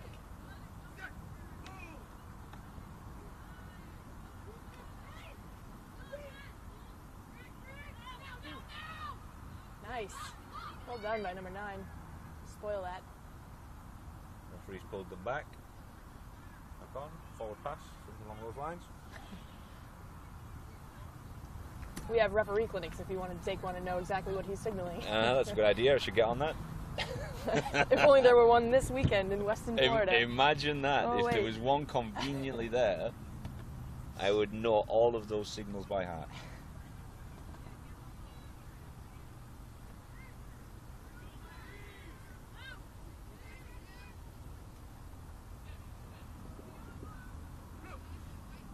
Jamaica put in at the scrum. An opportunity for them to attack. Kind of squared in and straight back out. Whistle. Whistle, referee.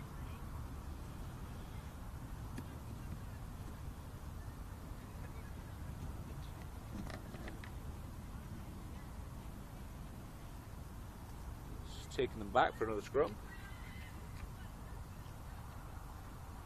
2 halves of 10 minutes. We're at Vizcaya Park, Miramar, ladies and gentlemen.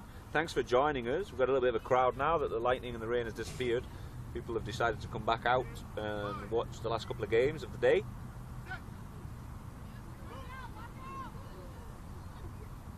Right back And out. again, just taps the heel of the hook of Jamaica and squirts back out.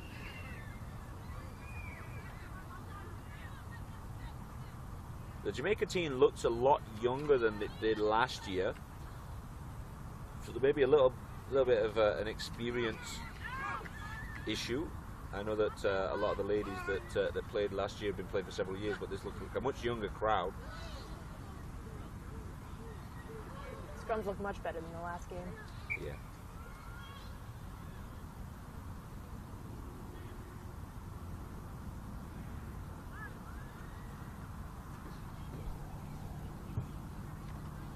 You got Jamaica in the recognisable yellow and green on the right hand side of your screen. USA South, last year's champions, I believe, if I remember rightly, in blue on the left hand side of your screen. Very different team this year from last. A lot of the we had El Hakim with us earlier, and he was explaining he's with the Florida women's organization, and he said that there's a lot of teams from Florida playing in the Southern Conference this week. Great tackle coming across from USA South. These two sets of Claire Stingley with the big hit. these two ladies are psyched up for this game.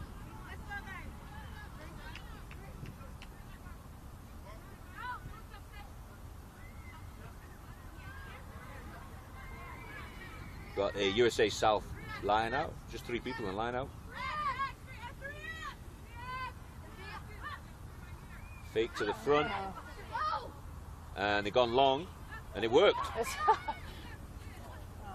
Referee didn't like it. Talk to the AR, see what she has to say.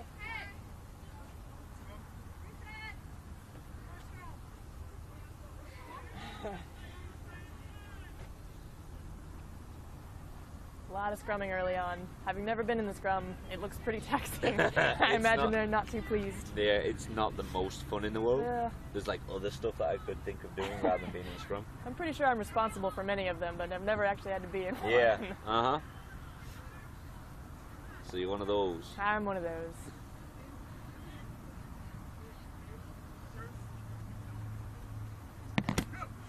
much lower.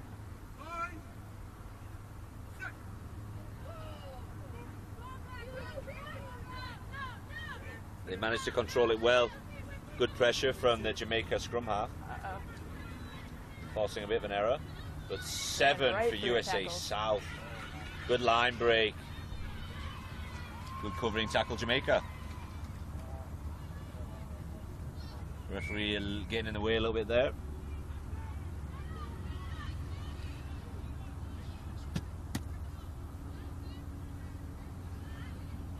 Feel free to share the live feed to your friends and family, guys, on social media.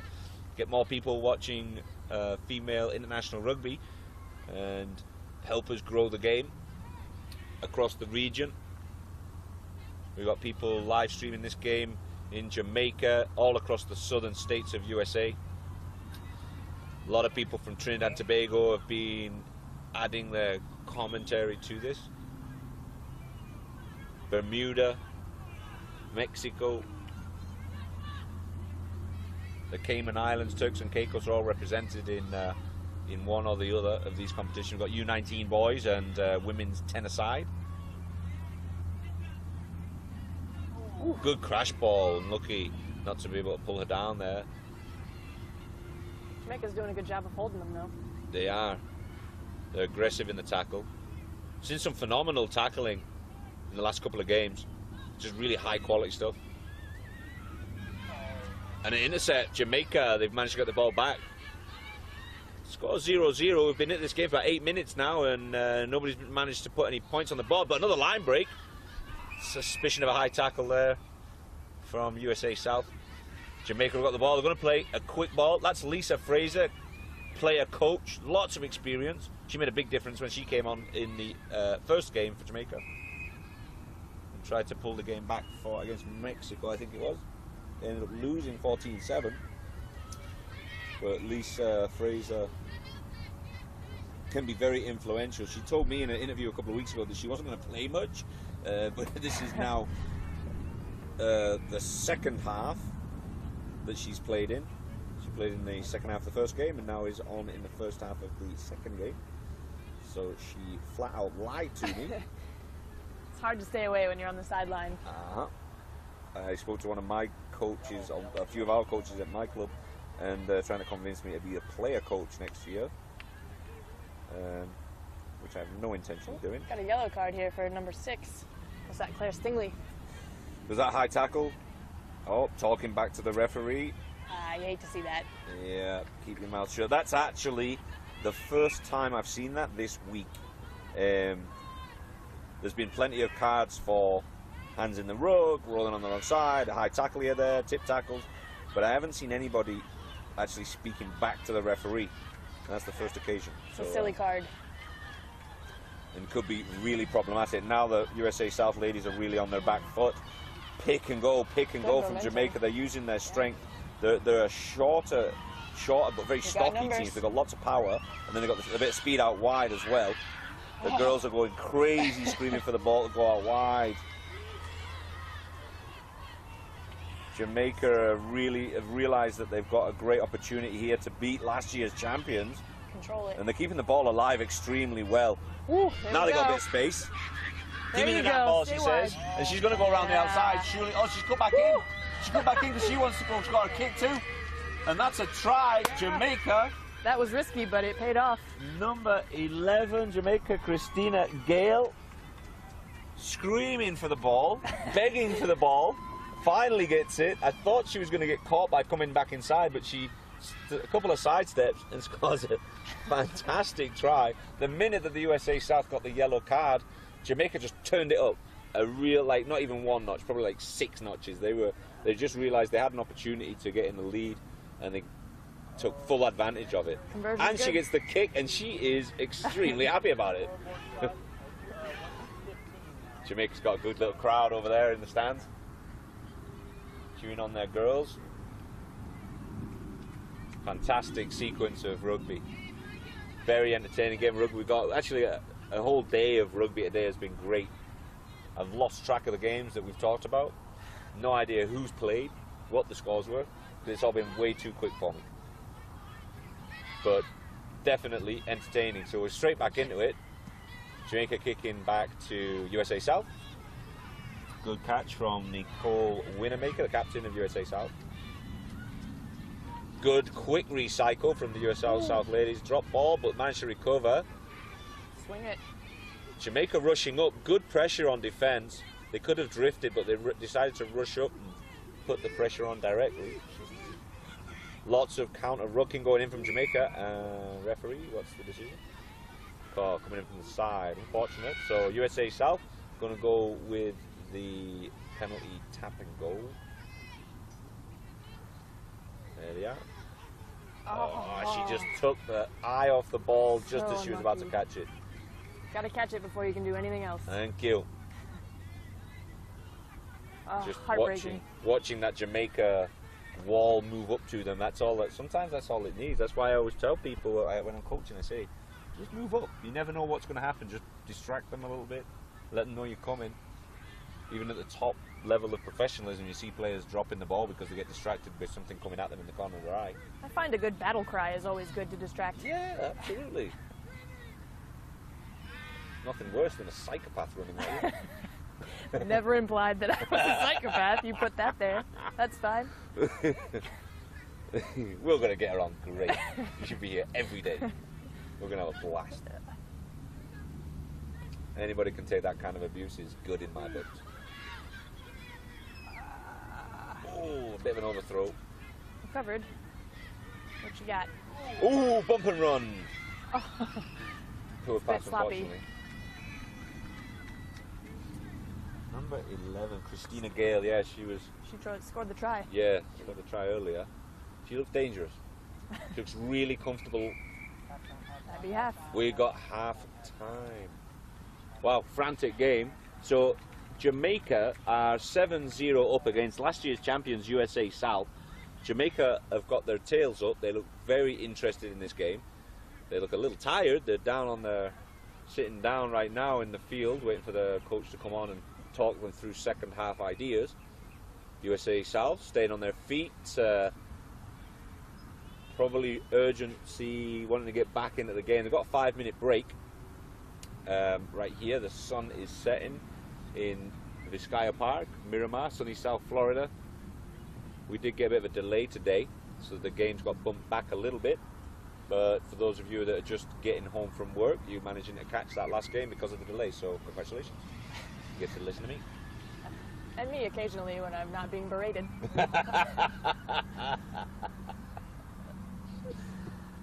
It's all good fun.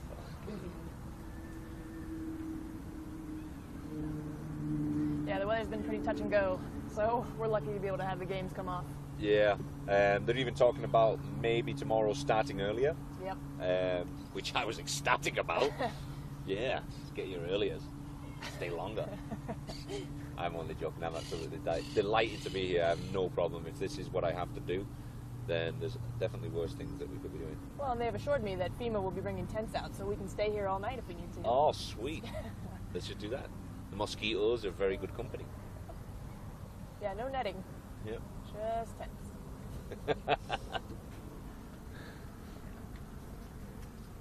No, but it's been a fantastic day. A couple of interruptions for lightning, but no biggie. We didn't get hit by the lightning, so that was good. That's a win. There was maybe one hit about just over that black fence over there, so I would say maybe 50, 60 yards away. And then another one hit the other end of the field right next to the scoreboard. And I was standing right here. Wasn't smart enough to get off the field like everybody else did when the warning lights came on. I was on a metal bleacher, so I think I win that not smart enough. Were you really? You win some, you lose some. I just got talking to someone, I stayed under the tent, it was raining, no biggie, and then bang, bang, right next to me. Should have listened to the referee or anyone said to get off the field. But a frenetic pace of this game. USA South against Jamaica. USA South looked dominant for the first maybe, I don't know, 8 minutes of the game, would you say? They still look really strong, just can't seem to get it together. Yeah. Quite yet. But Jamaica are doing a lot of work at the ruck and disrupting, slowing down USA South, giving the scrum halves getting some dirty ball, or the expression dirty ball is when someone's counter-rucking you, so when the scrum half's trying to pick up that ball, you're getting, whoever's tried to clean out the ruck for you, all of a sudden getting bumped back and hitting you in the head with their backside. So that's happened quite a few times, so they're not quite getting clean ball out the back of the ruck. Jamaica they've got a lot of their forwards have got a low centre of gravity, so they move at speed and clean through that ruck quite low with a good velocity, so it causes problems for USA South. They can't seem to string a few passes together, but if they remain calm, I'm sure they'll be fine. Well, it is only 7-0, so an entire other half, we'll see. This could be a pretty great game. It seemed like the yellow card for USA, so I didn't catch the name of the lady that got sent off, but the minute that she got the yellow card, Jamaica just switched it on. It was like the light bulb went off. Okay, yep. Great, now we can play rugby. Yeah, there's chum in the water. Exactly. I think it was number 6, Claire Stingley, and I think she'll still be off at the start of the second half. So yeah, we'll I wasn't sure how far into the game she got her cards. I'm not sure when she'll be coming back on. But yeah, Jamaica literally just went for the throat immediately, and all of a sudden just came alive. Started offloading the ball. They were pick and go, offload, pick and go, offload. Looked nice. Yeah, good on them. Sometimes that causes a pause and they messes up their game. So good on Jamaica for using that to their advantage. So have you played with any of the current USA South team? I did not even know USA South was an entity. Ah, okay. So that is how new I am kind of in my position. So no, I haven't played with any of these folks. Right. But it looks like they're all from very strong teams. Yeah, no, if you look down the list, you've got Charlotte, Raleigh, Life University, Glendale, Nashville, there's some Lee University. There's some serious rugby background in this USA South team. I know that the Florida, there's 3 teams in Florida. You basically got Fort Miami, Orlando, and you got a few college teams, FIU, UCF. But a lot of those teams and players are actually in the Southern Conference sevens right now, so they couldn't be selected for this game. So pretty much everybody is from elsewhere. There's usually a bit of a Florida contingent to the team, but not today for this team. It's pretty great. They can come from all over the country. Yep. It's pretty fantastic. The love of the game, I guess. Yeah, I mean, it really is like a feeder team. It's one of the many pathways up to USA Rugby. I know last year there was a couple of girls that were college All-Americans already that played for USA South this time last year. Jamaica are going to be kicking off from left to right towards USA South. They are 7-0 up. Pretty evenly contested game so far. USA South are down 1 player for a yellow card. Really good kick from Jamaica. Again, number 11, Christina Gale, pulling out all kinds of tricks. She looks very comfortable on the ball in several different areas, kicking, passing, runs well, tackles well. Good talent. Interesting looking ruck. Yeah, not your standard ruck. There we go. Is that 13, and Maraji Barnes making some serious yards. Good tackle, 12, USA South. Miss Serin Eldridge. Serin? might be Karen. Could be. Could be Saren. Serin sounds like a gas. Saren, if you or your family are listening, don't be upset we didn't pronounce it correctly. Feel free to mention it on YouTube. We can fix everything on YouTube with the live stream. I try and ignore the commentary abuse. Jamaica stole the line out. Here we go. Good clean out ruck from Jamaica. Good tackle, USA South. Good gang tackle. Changing direction from Jamaica. Varying it up a little. Good depth from the 18 Jamaica, but she knows when she's up against a tough cookie. Good tackle. Gone for the poach. Good support clean at the ruck from 8 and 13 Jamaica. Good competition from both teams there. Good work. Great to watch. I would call myself almost a neutral. It's been great to watch this game. Oh, and a nice little pass from Lisa. Lisa Fraser, player coach, doing the spectacular.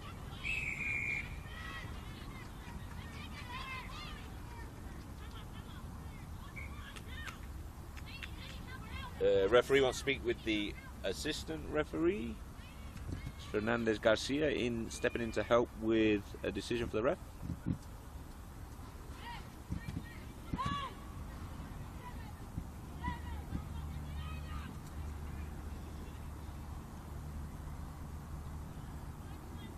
The start of the second half is looking a lot like the end of the first half. Yeah, Jamaica got their tails up. It does look like USA South is full 10, I think. So they got their full side back. Yep.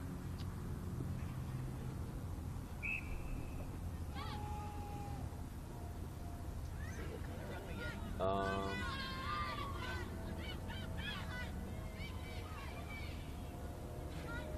defense by USA.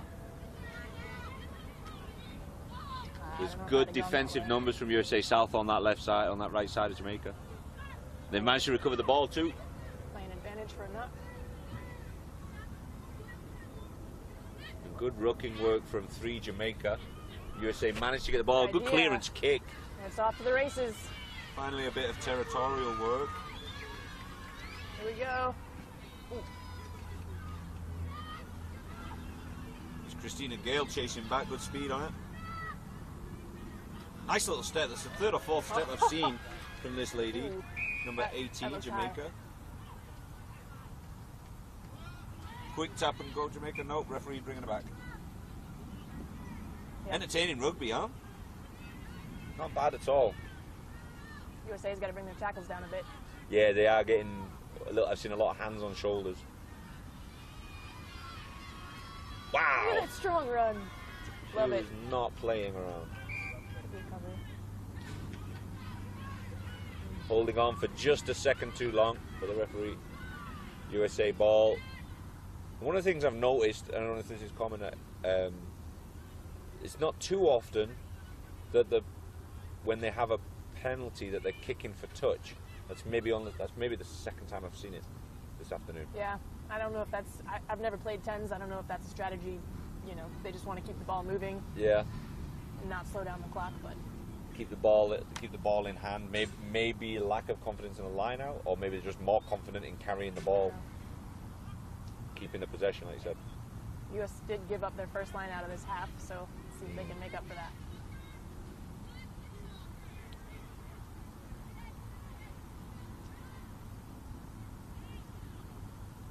There's a big gap in the line out, right? Maybe Jamaica just didn't want to compete at that line out. Well, they better line up. Here comes the U.S. They got numbers. Good tackle, Gale.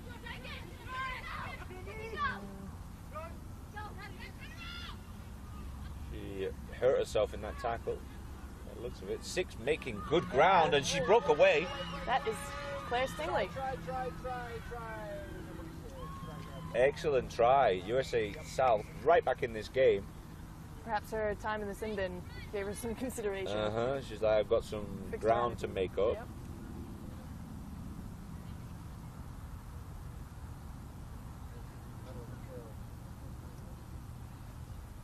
Big tackle went in right here from Gale, the number 11 of Jamaica. Kick's good. So that makes it 7-7. Saw a big tackle coming over here from Gale. She got up a little gingerly and literally turned her back on the game. USA South just ran right past her. She looked like she was in a bit of pain. Just landed flat on top of a USA South player. But this has set ourselves up for a great finish to the day. Just 4 minutes to go, plus maybe a few seconds from the referee. He's got the exact time. There's been too many stoppages. But good kick, went deep. Jamaica have turned it around. See if we can make some yards there. Back, they're still inside their 22. Pick and go. wide open. Sport's just not getting there quick enough.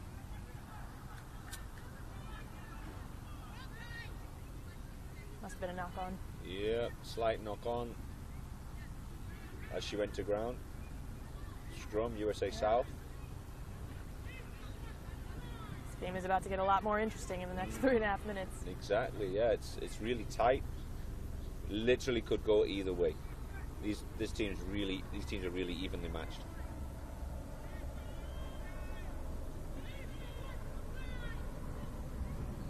Ball's in. Ball's in. And right back out. Just managed to hook it, but Jamaica's picked up.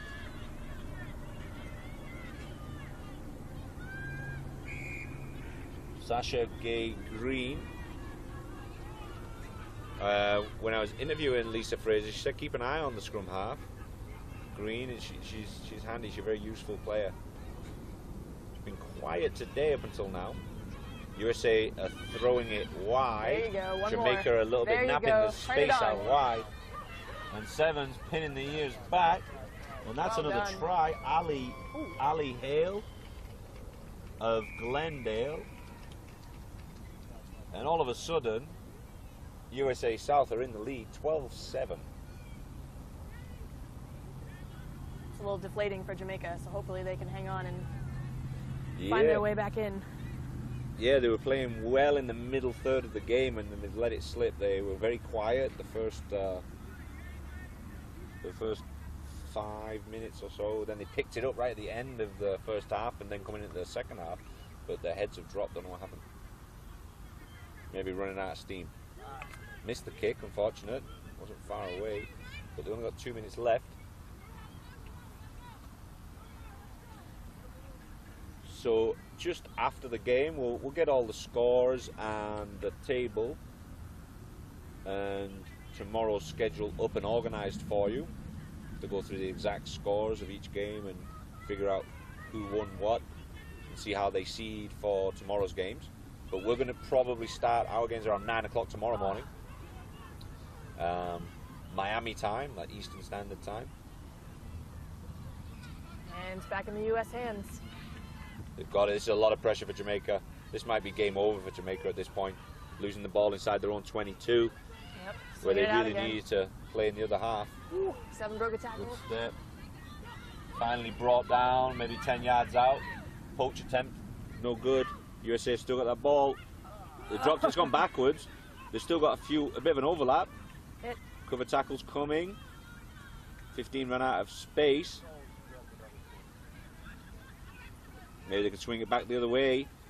Jamaica are spread nice and even. And a crunching right run over. straight over the top of the covering wing. And again, good defending again. Jamaica there. Nice and organised, remaining calm. We've got to pull them down. Doing a good job of moving the ball. As you just don't say anything. Yeah, I don't know why you brought me here. Sorry, USA. Oh, and a great drive and a little handoff. And that's got to be a try, surely, referee. Turn the other way. This ought to be. Tap and go. She's Yep. right there. There's plenty loads, of- acres of space out wide, and that's a try. And that is going to finish off Jamaica as the clock runs out. Yep, looks like Cat Phelan. Brought that in. Phelan from Beantown. Sorry, Nice. Cat. Great work from USA South. Good pressure. They were 7-0 down, and the score has flipped 17-7. The game should be about over. Referee's asking her to take the kick, but pretty sure it should be game over, whether it's good or not. It was a nice kick. Decent, but not good Unfortunately, enough. Didn't work it. And that is the end of the game. 17-7 USA South win against Jamaica. As soon as we can, we'll put together the results of today's games, and we'll have that up on the page. Well-fought game by the U.S. Played really well. Took a lot of focus to be able to come back from that. It wasn't a huge deficit, but there was a lot of pressure on them coming back into that second half, and Jamaica started off very strong. So a great game of rugby, a great day of rugby. Thank you very much, Katie, for for joining me and helping me out. As everybody else abandoned me, they just didn't want to hang around me anymore. They got bored of listening to me. Hopefully you didn't at home.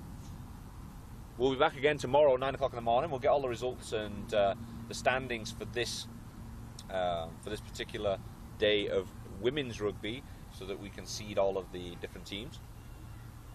Thank you from Vizcaya Park, Miramar, Rugby America's North. This is Gavin McLeavy and Katie Dyke signing off. Have a wonderful evening. We'll see you all tomorrow. Stay classy. Stay.